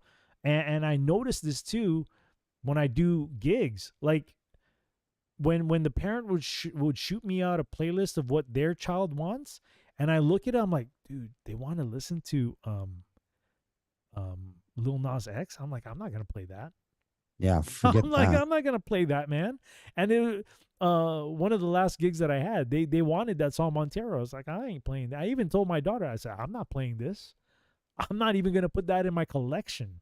I mean, I already have stuff that I already have stuff on my hard drive that I shouldn't, but it's not like Lil Nas X or Eminem. Eminem is one artist I refuse to play. Eminem, Lil Nas X, you know, those are artists that are refused to play, because I see the power in what their music does to the youth. You know what I mean? Well, and you know, the youth will, especially if it's on the radio, if it's what their friends are listening to, it's easy for them to, you know, to start singing along without fully grasping what these people are singing about. I see it all the time, man. When I'm doing my gigs, man, I see it all the time, because you know, there are some artists that I have in my collection, that are, I know they're bad, but I try to stay away from the songs that really pull the demonic stuff out. But you can see the change in behavior with these children. You see the change in the behavior, and I'm like, wow, man, the power of music, what it does to people. It changes them. You see this innocent looking child, and all of a sudden this one tune plays, and you just see the aggressiveness, and like you see that look in their eyes, and their face changes, and their body movements. I'm like, wow. Yeah, that's what I'm saying about that synthetic created music. Definitely has a very strange effect. You're telling me, man. On kids, like emotions, and on their the way that they react to the music. Yeah. Yep. All right, let me go ahead and continue this. Synchronicity dominated 1983, spending 17 weeks on the top of the U.S. charts, vying for the position with Michael Jackson's Thriller. The Police supported the album with a stadium tour that spilled into 1984, but Sting started to grow restless with the trio. Following the tour's completion in March 1984, the group went on hiatus. That usually means that the whole band doesn't want to move into the direction of a particular person in the band wants to. Right. That's what I gathered from that. He probably wanted to go way more Crowley way. The Crowley style. They were probably shown things and said, okay, if you want to make it here, you got to do, and out of the three, the two probably said, no, we ain't doing that. And the one said, you know what? Let's go. Let's do it. Crazy, man. Sting turned his attention to recording his debut, The Dream of the Blue Turtles, working with a group featuring Branford Marsalis, Kenny Kirkland, and Omar Hakim, represented something of a return to roots for Sting, but its jazz inclinations illustrated his range. In America, If You Love Somebody, Set Them Free, and Fortress Around Your Heart gave Sting 2 top 10 hits, while Love is the Seventh Wave and Russians charted at 17 and 16 on Billboard's Top 40, respectively. The record didn't fare quite as well in the UK.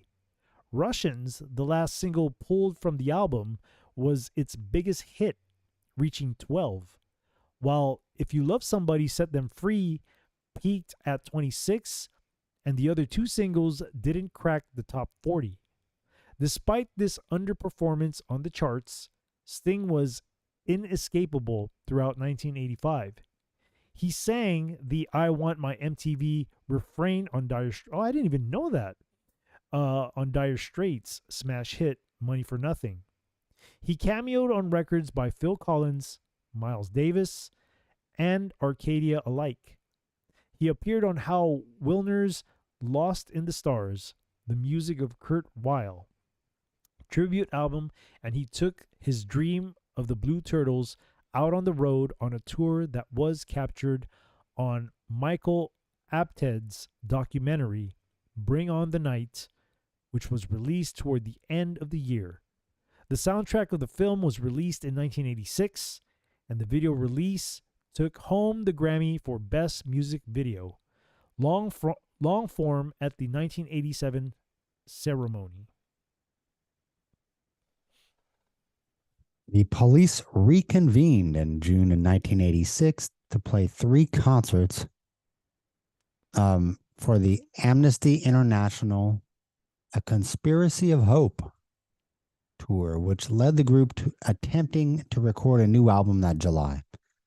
Prior to heading into the studio, Copeland broke his collarbone in a horse riding accident. The injury exacerbated simmering tensions within the group, and the trio wound up completing just 1 track, a new version of Don't Stand So Close to Me, attached as a new track on the compilation. Here we go with the compilations again. When Every in breath doubt, you take. when in Those doubt, singles. box sets. Box set. Remastered box set. Yeah. And the song was a modest hit. Following its release, the band separated this time for good, and Sting wasted no time in returning to his solo career, which he wanted in the first place, completing his second solo album, Nothing Like the Sun. I wonder what sun he's talking about. Yeah. He's probably more into the Morning Star. Probably. A double album that ran the length of a full CD, a rarity at the time. Nothing Like the Sun found Sting expanding his horizons, collaborating with the legendary jazz arranger Gil Evans, and deepening his interest in world beat. None of this could be heard on its funkiest first single, We'll Be Together, which wound up climbing to number 7 in the U.S. The Be Still My Beating Heart made it to 15 in the U.S., but in the UK, none of the album's singles entered the top 40. They were done with them. A Ben Lebrand remix of Englishman in New York belatedly went to 15 in 1990. Despite the lack of big hits, Nothing Like the Sun won the award for Best British Album at the 1988 Brit Awards, and it was a multi-platinum hit throughout Europe and the US. Okay, so here's an example here real quick where you have an album that to the fans failed. Like no one really liked it. But it still won the best album and was a multi-platinum. That shading him. That really bespeaks of that deal that we talk about. Mm-hmm. Because that always happens out of nowhere. Something just goes, whammo to the top, even if it's unwarranted. We talked about this with U2 also, with one of their albums that just bombed, but for Yeah. some odd reason became really big. It is weird, That's the industry, man. You make that deal, they're gonna push you along, man. They'll prop you up, and even if it's all false numbers, they'll still prop you up if you make that deal. I mean, let's face it, dude. The music now sucks. Sucks. Absolutely sucks. It sounds horrible, but for some odd reason, man, it's popular. Yeah, it's hugely popular. Even the rap now sucks. Everything sucks. There are still a few good tunes out there. I'm not going to lie. I've heard some good, like a few good things out there that are brand new. But for most part, man, it's flooded with a lot of sucky music out there. But it's very popular with the youth. And every time this happens to me all the time in gigs that I have younger crowds, they want me to play these songs, and I don't want to play them for a couple reasons. One being is because, okay, I don't like the artist because of what they believe in or what they're into, or the content that they talk about. But another reason why is because it sucks. To me, it sucks. Like if I'm gonna play music, I'm gonna play music that sounds good. And which is why I'm so happy that I have the bar gig every Wednesday, because man, I tell you, I go to the old school, and every time there's always saying, hey, I really enjoyed. But when I do these events where there's like high school children, or even the songs that they want, oh gosh, I can't stand it. I even look at my daughter and say, man, this song sucks. But it goes back to saying about this whole thing. You made the deal, we'll push you along. We'll make it popular. Yeah, exactly. So yeah. It's like that guy Drake. He's a horrible artist. He can't rhyme. He rhymes the same word with itself. Sucks. But people glorify that guy. Yeah. I just can't figure it out. Well, once you make the deal, you get pushed along, and you'll be fine, man. You'll be fine. People would even say that. I'll even go saying as people like to say that Jay-Z is probably one of the best rappers. No way, dude. Heck No, not even close. No way. Skill wise, no. I can think of a couple underground rappers that are blastable. I could think of like 20 underground rappers that would just destroy Jay-Z. Yeah. Man, DMX destroyed him in a rap battle. Nas destroyed him in a rap battle. But no, people still think that Jay-Z's one of the greatest rappers. Like, come on, dude. No, it's just he made the deal. Yeah. He's just more popular because he made the deal. Yep. All right, let me continue, man. We're getting into this discussion. Tangential. We're getting into this discussion real deep, man, because we notice these things, man. We notice these things. And it's not just the quality that we're talking about. We're talking about how it's pushed along. It's being forced fed into the youth, and they're taking it like it's, when I do my sets, man, I throw in some new kids on the block out there, dude. And these kids freak out like, what is that? And then they end up enjoying it. Or I'll even go, even though I'm not a big 90s boy band kind of dude, I'll throw in some NSYNC and Backstreet Boys, and they still like that music. At least that sounds a lot better than what they're playing now. So well, I'll hear people be like, "Oh man, that song hits so hard," and I'm like, "Hits? That's a wanker." Oh man. Oh, all right. Let me continue on here. Sting reinterpreted 5 songs from Nothing Like the Sun for his 1988 EP, Nada Como el Sol, which was sung entirely in Spanish and Portuguese. Wow. Did he sing that in Spanish and Portuguese? That's Yeah, I think so. wow. Once again, Sting seized opportunities to collaborate with seemingly every musician who came his way. Gil Evans decided to record a collection of Sting's songs for a big album, and the songwriter joined. Oh, there you go, man. Songwriter joined the proceedings. Sting cameoed on Frank Zappa. Oh, there you go. There's another connection right there, man. Laurel Canyon. Yep. There's a connection right there. Zappa's father was what was he? He was CIA, I believe. No, he was military intelligence. He was military intelligence. He was military intelligence. A lot of people don't know that. 1988 LP Broadway, The Hard Way, singing Murder by Numbers. And he participated in 1988 recording of Stravinsky's The Soldier's Tale, which also featured Ian McKellen. His theatrical ambitions continued to flourish in 1989 when he appeared in a Broadway revival of the Three Penny Opera. The Three Penny Opera cost like $5 to go watch. I don't What even a know. rip. I don't even know what a 3 penny opera is, to be honest. I don't know, but it doesn't cost that. It doesn't cost 3 pennies, that's for sure.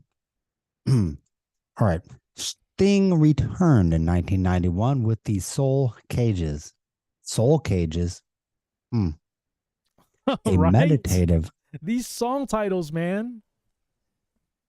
That just sounds like he's conflicted there. A meditative album dedicated to his deceased father. Nothing Like the Sun was in part a tribute to his departed mother. All This Time went to number 5 on Billboard's Hot 100, but none of the subsequent singles charted in the top 40.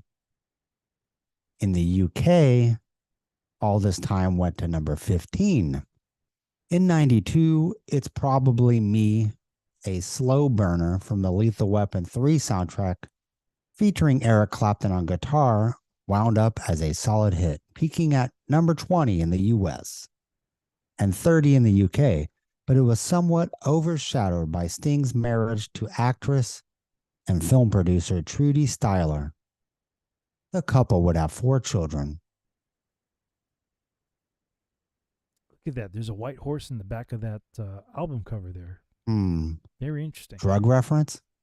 It could be that, or it could be the apocalypse of the white horse, the Book of Revelations. It could be that too. Bearing the punning title, 10 Summoners Tales arrived in 1993 and proved to be a solid success on both sides of the Atlantic. It had 2 big hits, It had 2 big hits, pop hits. If I Ever Lose My Faith in You was 14 in the UK, 17 in the US. Fields of Gold went to 16 and 23, but the album saw Sting's audience shift to adult contemporary. On that chart, the album's 2 singles went top 10, with Fields of Gold spending 5 weeks at number 2. This transition was highlighted by the smash success of All for Love, a song recorded with Bryan Adams and Rod Stewart for the Three Musketeers soundtrack. It swept across the globe at the end of 1993, reaching 1 in the US, Australia, and many European countries. In the UK, reached 2. The success of 10 Summoner's Tale set up the 1994 release of the Greatest Hits there you go, dude. Greatest Hits compilation. Fields of Gold. The best another one, The Best of Sting 1984 and 1994. Oh, When We Dance, a new track added to the collection, reached 9 in the UK, but best solo placing ever in the country. In the US, it went 38 and number 12 on the adult contemporary charts. Is that like a polite way of saying old people music? Adult contemporary is another way of saying elevator music. Oh, is that what it is? They try to spruce it up. Okay. This cowboy song gave him another UK hit in 1995, reaching 15. As you can see there, look, both of those one album eye, covers. Look, the it's one eye. the one eye. Yep. The single The eye. one eye. And look at that red the red it kind of looks like a tail too. Yep. So it's very interesting. Yeah, he's doing the one eye symbolism there twice. Very very subtle, but if you know what to look for, you see it. Hold on, before you even read, I don't know if I noticed something here on the picture of. Oh no, that's just the lettering of the thing. I'm sorry. Okay, go ahead. You can go ahead and read. Sorry about that. In 1996, Mercury Falling. It didn't do great business in the U.S. None of its singles went higher than 60. But in the U.K., Let Your Soul Be Your Pilot went to 15. With You Still Touch Me, and I Was Brought to My Senses reaching the top 20. In 97, I'm So Happy I Can't Stop Crying. Okay. The record's final single was released in two variations, one containing the album version and one as a duet with rising country star Toby Keith. While neither cracked Billboard's top 40, the original version was a number 28 adult contemporary hit, and the Keith duet reached number 2 on the country charts. Sting had another notable duet in 96 when he sang on Silent Wings, a number 13 UK hit for Tina Turner. Roxanne 97, which was a Puff Daddy remix of the original Police hit, went to 17 in the UK and in 97 and was featured on that year's compilation, The Very Best of Sting and the Police. Yet another compilation. Another way that means my bills are due. Time to revamp the same old crap again. Let's just change this. Let's quote remaster it. Let's just make it sound a little bit different. We'll just change the echo on one of the tracks. We'll add a little reverb to it. In 98, he made a cameo in Lock, Stock, and Two Smoking Barrels, the first film from Guy Ritchie. It was executive produced by Trudy Styler. Isn't that his wife? Who? Oh, yeah. Sting's wife? Yeah. Yeah. Yeah. And then Guy that's why he got the role. Guy Ritchie, wasn't he married to Madonna or is still, I don't know if he's still married, but wasn't he kind of in a relationship with her before? I could be wrong. And yeah, I think it's all intertwined. Man, crazy, dude. In 1999, Brand New Day's title track went to 13 in the UK, but it was Desert Rose, a duet with Cheb Mami, that was the international smash. It reached the top 10 in many European countries in 2000, 15 in the UK, and 17 in the US. Brand New Day wound up winning Best Pop Vocal Album and Best Male Pop Vocal Performance in the 2000 Grammy ceremony. Overall, Brand New Day sold 8 million copies around the world, making it his biggest album. My Funny Friend and Me, a song included on the Emperor's New Groove soundtrack in 2000, earned Sting his first Oscar nomination for Best Song. He didn't win. The song kicked off a decade where Sting didn't have as many hits, but he worked constantly collaborating with everybody from Yo-Yo Ma to Black Eyed Peas, while dedicating himself to a lower-profile solo work.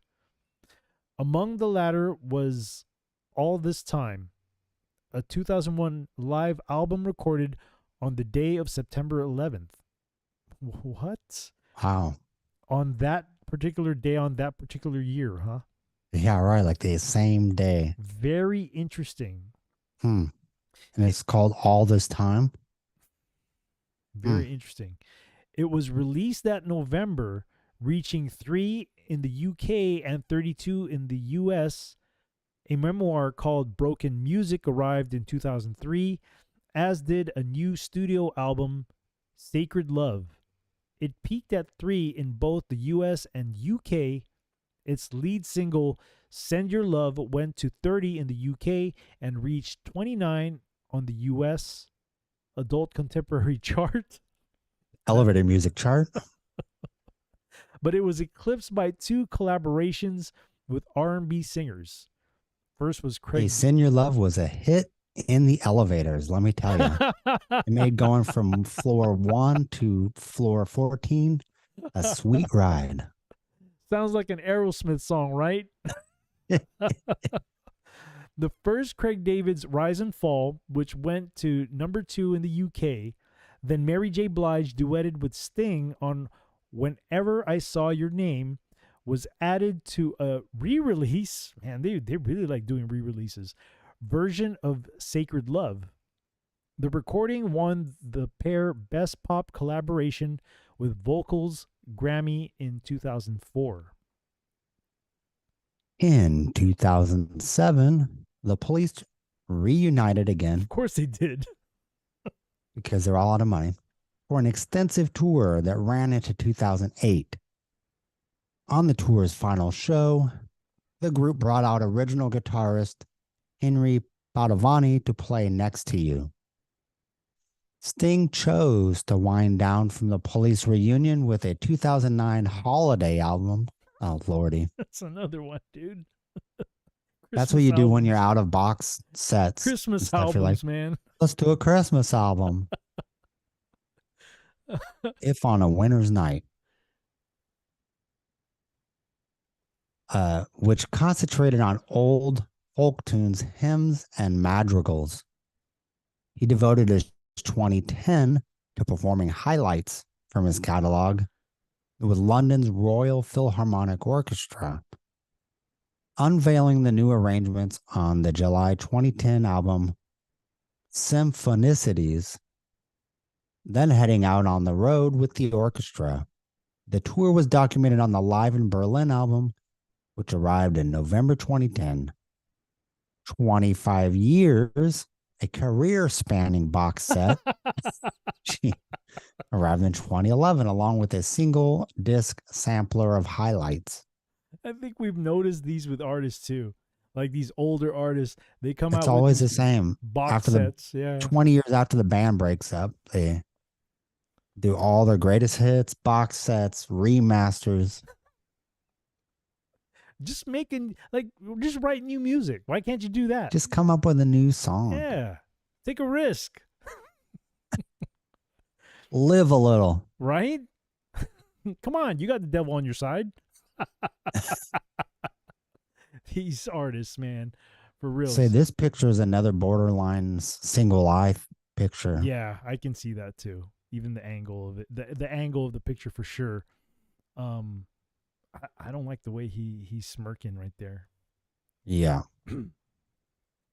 Sting completed his musical The Last Ship in 2013. The Last Ship.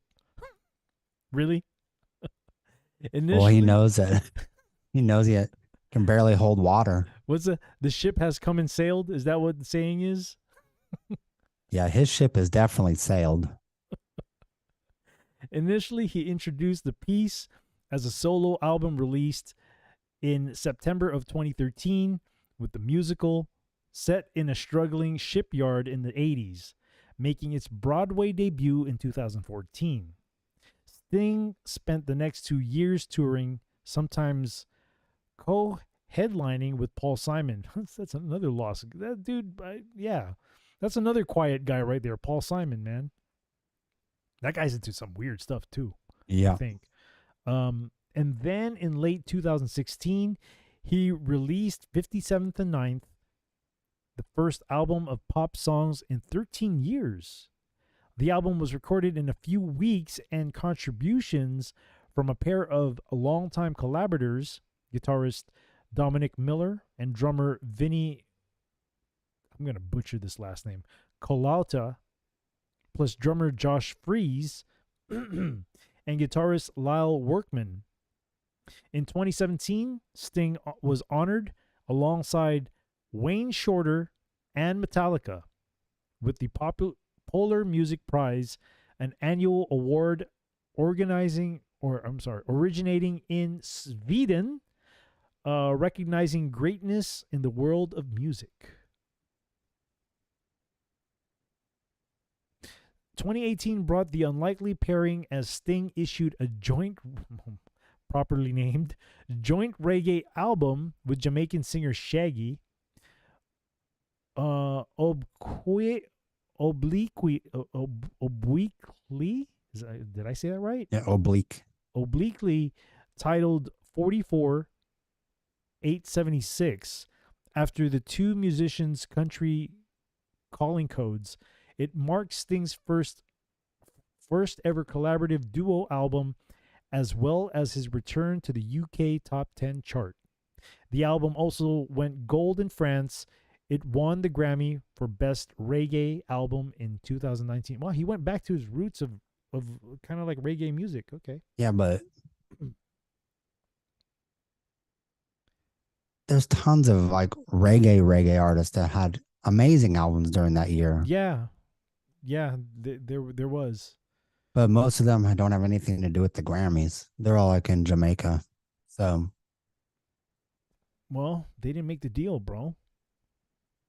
they didn't make the deal. They didn't make the Exactly, deal. because a lot of reggae artists are very spiritual. Very, yeah. It's Jah, right? They look up to Jah. Is that what? Yep, which is God, basically. Yeah. And a lot of them read, they read the Bible and everything else. So, all right. So we have a running joke over here in the Foxhole chat, because we were talking about the album. Well, when you break out a Christmas album, your career is done. And then I said the next step is performing in casinos. Oh. That's the next notch lower. And Mr. Pete says RV parks. And Tam Growl says Fairs. the traveling fairs circuit, which that is the ultimate low. If you're a carnival band, you know that your is toast. There is some truth to that, man. It's it's a smaller crowd and you get paid a lot less. That's for sure, man. Yeah. Yeah. All right. Sting reworked, of course. Here we go with reworking old songs again. Reworked several standards from his past on 2019's My Songs. He supported the album with a tour. Early in 2021, he released a compilation of previously released collaborations. Called Duets. Recycle. And by the end of the year, he delivered The Bridge, a record inspired by the disruption caused by the COOF. The Charlie Victor 19. Let's see. I want to say hello to Cindy Oliveras on the YouTube side of things. She even puts here on the Christmas, it equates, it's to promote Saturnalia. And I could see that. Just wanted to share that with everybody out there. So that's Sting right there. That's his bio right there. That's a long bio, but a lot of I think a lot of that success came with the band The Police. If it wasn't for those songs with the devil being right next to him with Every Breath You Take, I don't think that his career would have taken off. But whoever wrote that song, they're honestly, man, whoever wrote that song, guarantee that there was a bad spirit attached to that writing of that song. And even in the video, because we broke this down, I don't know how long ago, but we broke it down, and there was little subtleties about the video itself that made you believe that there was some kind of spiritual entity following the person that he's talking about in the song, So, okay. Let's see what we got here. Before we go to lyrics, let's go to the album itself. So this comes from their official website, The Police. That's the album right there, Ghost in the Machine. it's just They look remastered. throwing a little bit of reverb there. First off, the album cover. I mean, look at it. There's something going on with this album cover. I just, It really, to me, just has an echo of 666 on it. it does in a backwards way. It does. Yeah, like in the negative space. Mm-hmm. We can. I don't know. Maybe we can equate the one that's in the middle with those 3 prongs. Maybe we can equate that to a phallus. Maybe, I don't know. And I'm not trying to reach here, but I'm just trying to figure this out. Could it be a phallus? Could this? I don't know, man. What do you think? You said those are supposed to represent their faces? That's what the video said. Yeah, right. They're saying that Sting is the one in the middle because of the 3 prongs in the middle is supposed to be his hair. That's what the word was with the video that I saw. I would love to share the video, but I can't do it because on the YouTube side of things, what's going to happen. I'm going to get a strike. There goes the channel. Right. Anyhow, let's focus here. It almost has like 13s in there, 3 13s. But I want to focus. I would definitely see like a Go ahead. warped version of 6s. I do too. But I want to make sure that we get this right because I don't want to sound like we're reaching, but it does look like there's remnants of like a reversed 6 for sure. You know what I mean? There's definitely remnants of a reverse 6. Not an upside down 6, but a reverse 6, a 6 facing the other way. But I want to focus here on the titles of the songs because this definitely this tells a lot. This tells a lot. So we're right here, number 1, spirits in the material world. I mean, come on, dude. Really? And you got every little thing she does is magic. Invisible. Yep, could be witchcraft. Invisible sun. Hungry for you. I mean, that can be interpreted many ways. Demolition Man could be in reference to the destruction of, I don't know, destruction of something, right? Destruction of a person. Or society. Yeah. Right? Too much information. It could be, I mean, if we look at it today, there's a lot of information out there. I mean, it gets to the point where it's too much information. Here's a good example of too much information. People on social media airing out their own personal stuff out to the public could be too much information, right? Because you're sharing so much of yourself that people don't necessarily need to know. Rehumanize yourself. Look at that one. That right there is a good that's good like a transhumanistic kind of segue, right? Yep. So all of those are. This whole album looks like that. It looks like pre-programming. Yep. And like the transhumanist faith, that was all it started with scientism, which is the people themselves wanted to be God instead of God. They wanted to get rid of God, and the humans become God. Well, you got Satan to thank for that, because he's the one who said that if you eat from the fruit, if you eat from the tree of the fruit of knowledge, you will become a god. Right. Here you go, another one. One world, not 3, but 1. That's another fits right in with the New World Order agenda, which is actually happening right now as we speak. This the whole destruction of our country and for everything else is to unite the whole world together, man. United under slavery. Omega Man. Omega is the end, right? Yep. Look at that, man. All these titles. Secret Journey. That can equate to taking the secret oath, right? And of course, the song Yeah, that could have some Masonic overtones or Crowley overtones. Secret Journey. Yep. Yeah, kind of like the Hidden Hand, right? Exactly. Darkness is the one that we're definitely going to be talking about today, or the song, the song that we're going to be talking about and sharing with people today. Darkness. I mean, that's pretty straight up about what it talks about. Darkness can equate to Lucifer himself because he's the prince of darkness, right? Yep, exactly. So yeah, I wanted to share that as far as like the songs in the album, because it pretty much tells you what these dudes are about.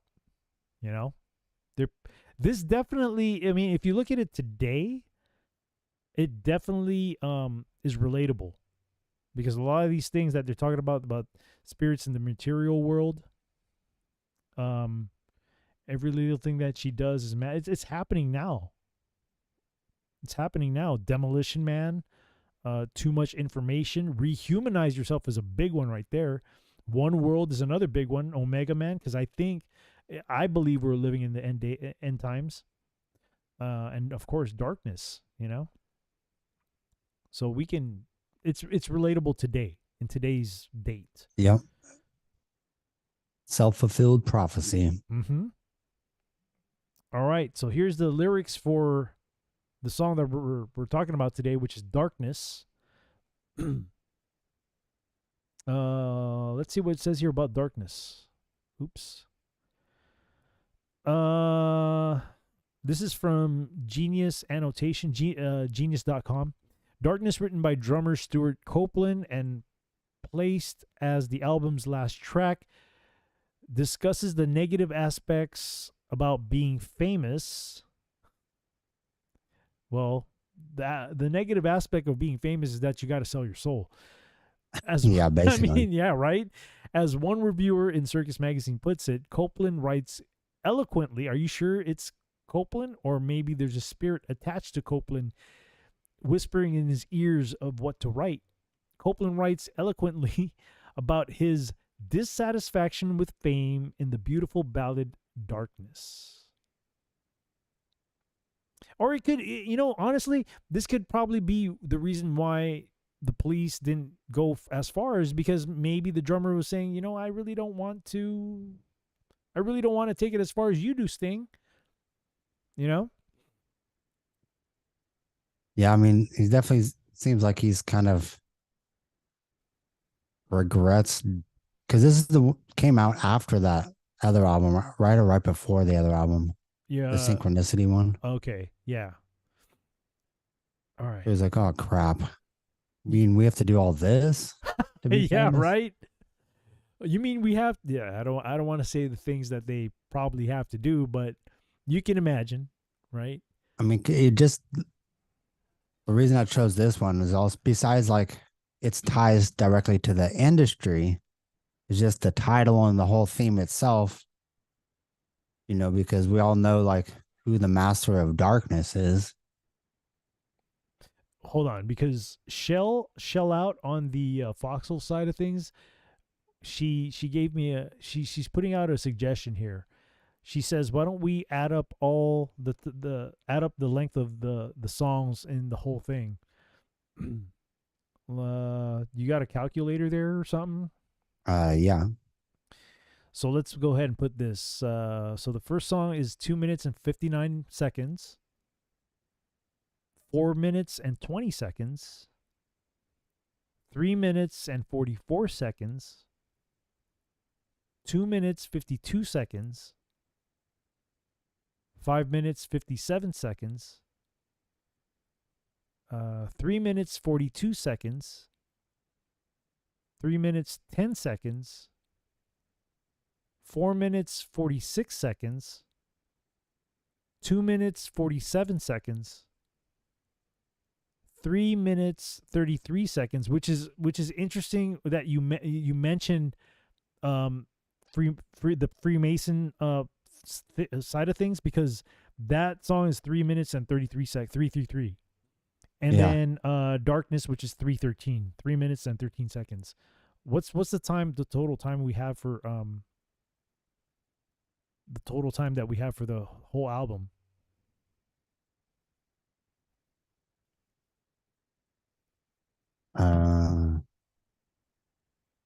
I don't have all those in that calculator, so I don't know. Hold on, let me grab my phone here and calculate this real quick.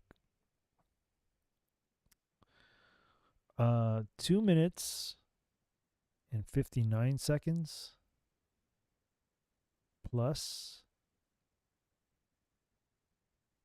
Okay, because this is going to be hard, because 60 seconds equals Exactly. Yeah, so it's going to be. I'm going to have to write this down. It's going to be easier for me to write down. Hold on, let me grab my notepad here, my pen. See that? This better be some good stuff here, shell out, because we're trying to dig here and see what we got going here. All right, so you have 719. You trying to do the math on that? 259, 420. So that's that is 719. And then we have 344. So that's 5. Hold on. So 3, carry the 1. 5. Okay, so add a 1 there. 0 there. 8. Okay, so we got 11 minutes and 3 seconds there. 252. 1355 we're at. Okay, And then 1355. 557. so 18. 2, 10, 11. Wait, 11. Man, this is some work you're giving us. This is some work you really giving us. I'll put a 0 there. We'll add that up there. So that's 1902. Is that what you equated that? Yeah. Okay, 1902. Where was I? Okay, 3. So 2044. 2044. Okay. 23. 54. 54. 2354. Let me just X these out so I don't get confused with the numbers. 2840. 2840. Okay.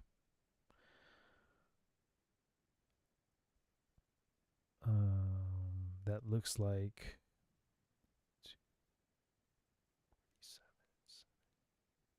So 30,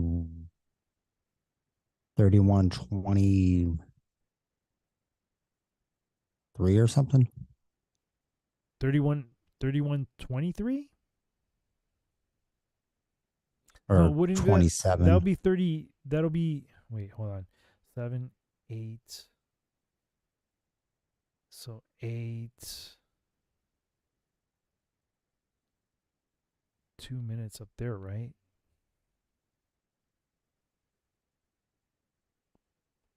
Okay, I'm confused. So we're at 2840, right? 3127.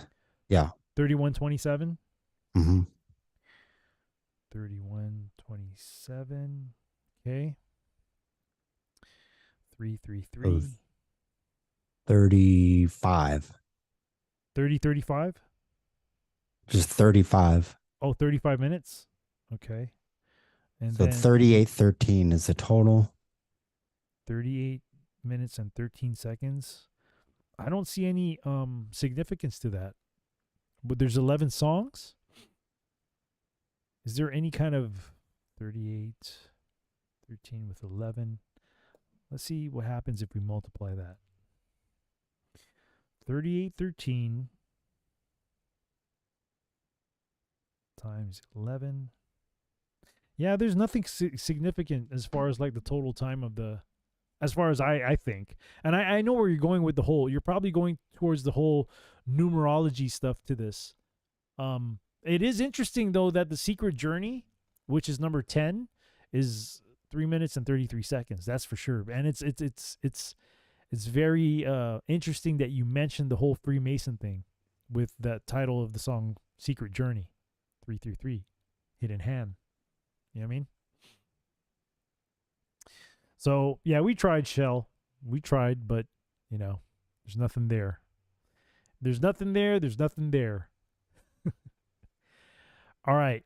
So, let's go ahead and go with the lyrics here. You want to go ahead and start off with the chorus and the verse? Well, 3813, if you add them all up, you got numerologically, and it turns into a 6, basically. Really? 11.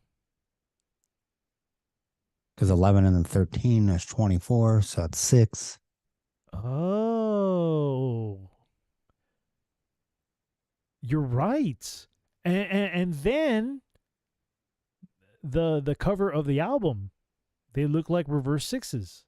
Yep. Oh, I see what you guys did there. Huh.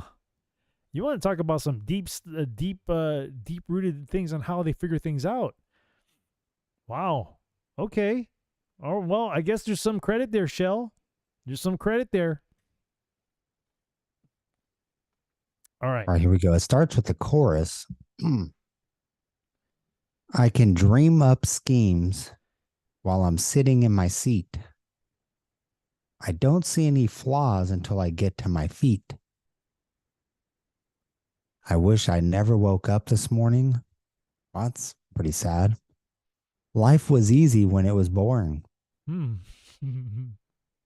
kind of schemes are they trying to concoct? Probably trying to get out. Get out of the industry. Yeah, probably. They must have, Well, Copeland for sure. Must have seen or been offered to do something that definitely they didn't want to do.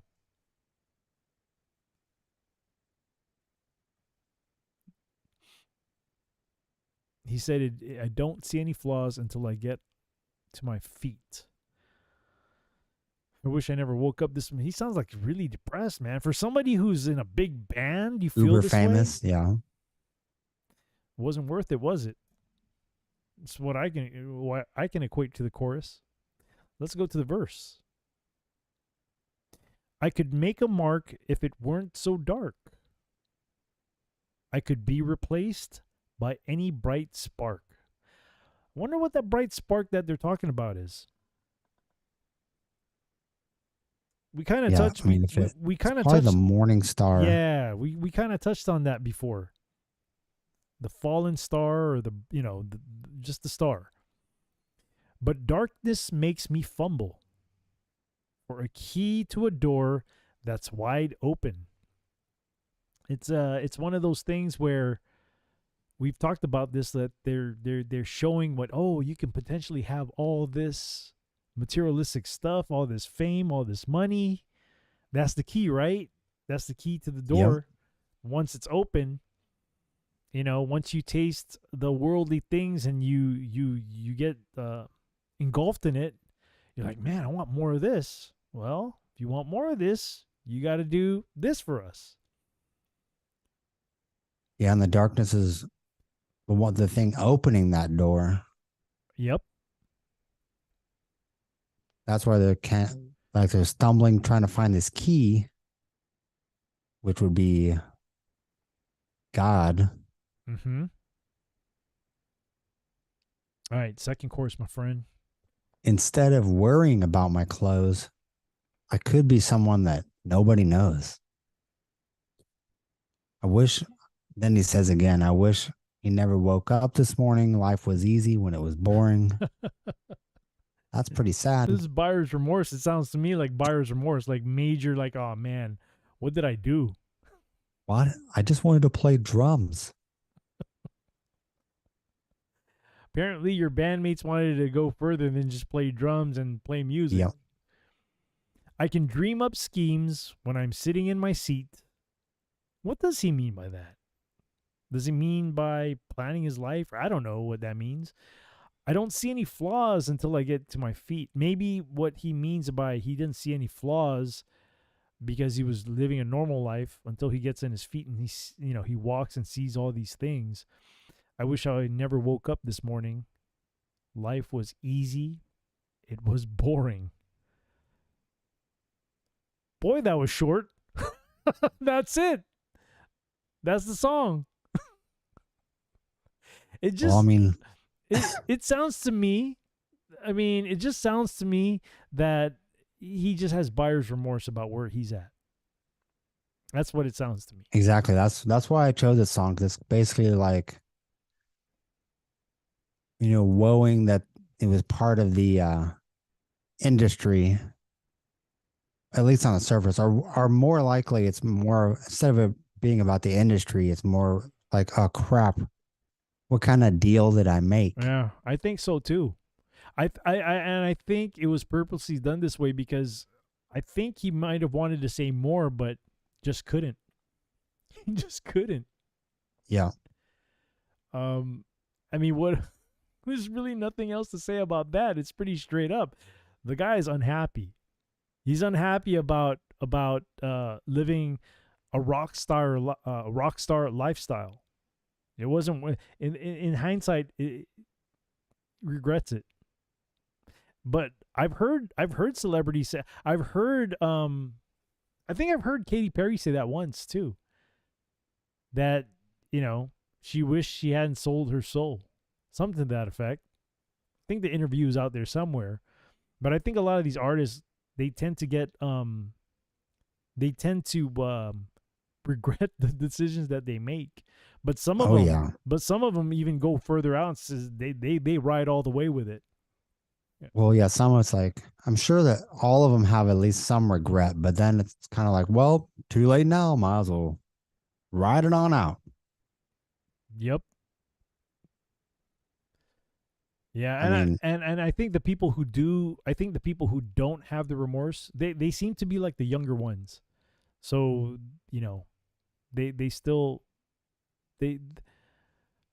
they're more easily manipulated to the point where it can become normalized for them. You know what I mean? Right. Not I don't think Madonna's ever shown any remorse. No, I don't think so either. I mean, she has tried to turn her face into whatever the hell it is now, an alien or whatever. Yeah. But so yeah, this to me sounds not necessarily a cry for help, more of like a, man, I messed up. I don't want this anymore. There you go. That's what it sounds like. It sounds like, man, I don't want this anymore. That's what it sounds like to me. And it's like, I could be replaced by anybody, is what it says. Pretty much, man. That's the industry for you, though. And he recognizes that it's all super dark. The band didn't last long. It was Sting who Sting was the only one who kind of what's the word I'm looking for? Not prevail, but he was the only one that kind of went further out than the whole band did. I'm sure it probably had to do with that like we've seen a bunch of times where the rest of the people didn't want to go all the way. Yeah. Yep. Shell on the Foxhole says they always use numbers. They do. They always do use numbers. Which is a good it was kind of good that you said, hey, why don't we add up the numbers? It was a good idea. And we did. And it added up to 6 in a way. Like it got to 6, and it reflected the album cover for sure, because it does look like 3 6s there. If you look at it, it looks like the 6s are backwards. Yeah. So anyhow, we're gonna share the song, but unfortunately on the YouTube side of things, I can't share it. You guys know how it goes with the YouTubes. If I share it on YouTube's, there goes the strike and there goes the channel. Because I already got I think I already got 1 or 2 strikes in the channel. I don't want to have to. I don't want my channel to go away because I still have ministry work I got to do there. But I will put this out there on the YouTube side of things. If you want to come by, you can always come to the other the other platforms that I'm at. Let me just drop my link tree here. My link tree. There's my link tree. I'll be on Twitch. I'll be on the Foxhole or Pilled. Those are the 2 outlets that I'll be at if you guys want to come by, because I'm also on Facebook and Twitter, but even those platforms I think I'll get warnings or whatever. So you're more than welcome to come over. There's no music video. It's just a song. You can come over and listen to it. And here's a funny thing about the song too. When I listened to it, it sounded like he was depressed. That's what I got from him. Yeah, it sounded like he was depressed when he was singing the song. But then again, it was Sting who was singing the song. But it just sounded like he's probably depressed in some way too. No, I guarantee. Yeah. But you guys over there on the YouTube side of things, you're more than welcome to come over if you want. If not, I'll be on again for fellowship tomorrow. There's no time determined yet. Probably, it might be around 3 o'clock in the afternoon, 2, 3 o'clock, one of those times, PM Central Time, if you want to come by.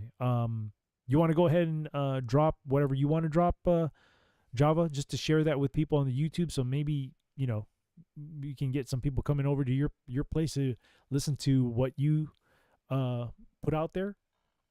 Well, I have my channel on Pilled/the Foxhole. You could check out my shows there, but also if you are into podcasts and like a little bit of short little comedy to brighten your day, you can check out 4 minutes and 20 seconds.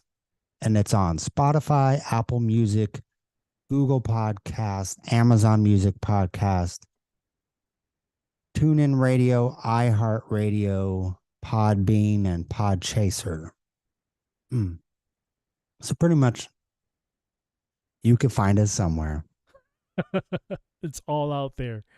Yeah, his content is not dirty or anything, but it is funny. It's family friendly. Yeah, it is funny. He does all the voices for his characters. So yeah, check him out. If you're looking just for a laugh or something, yeah, check him out.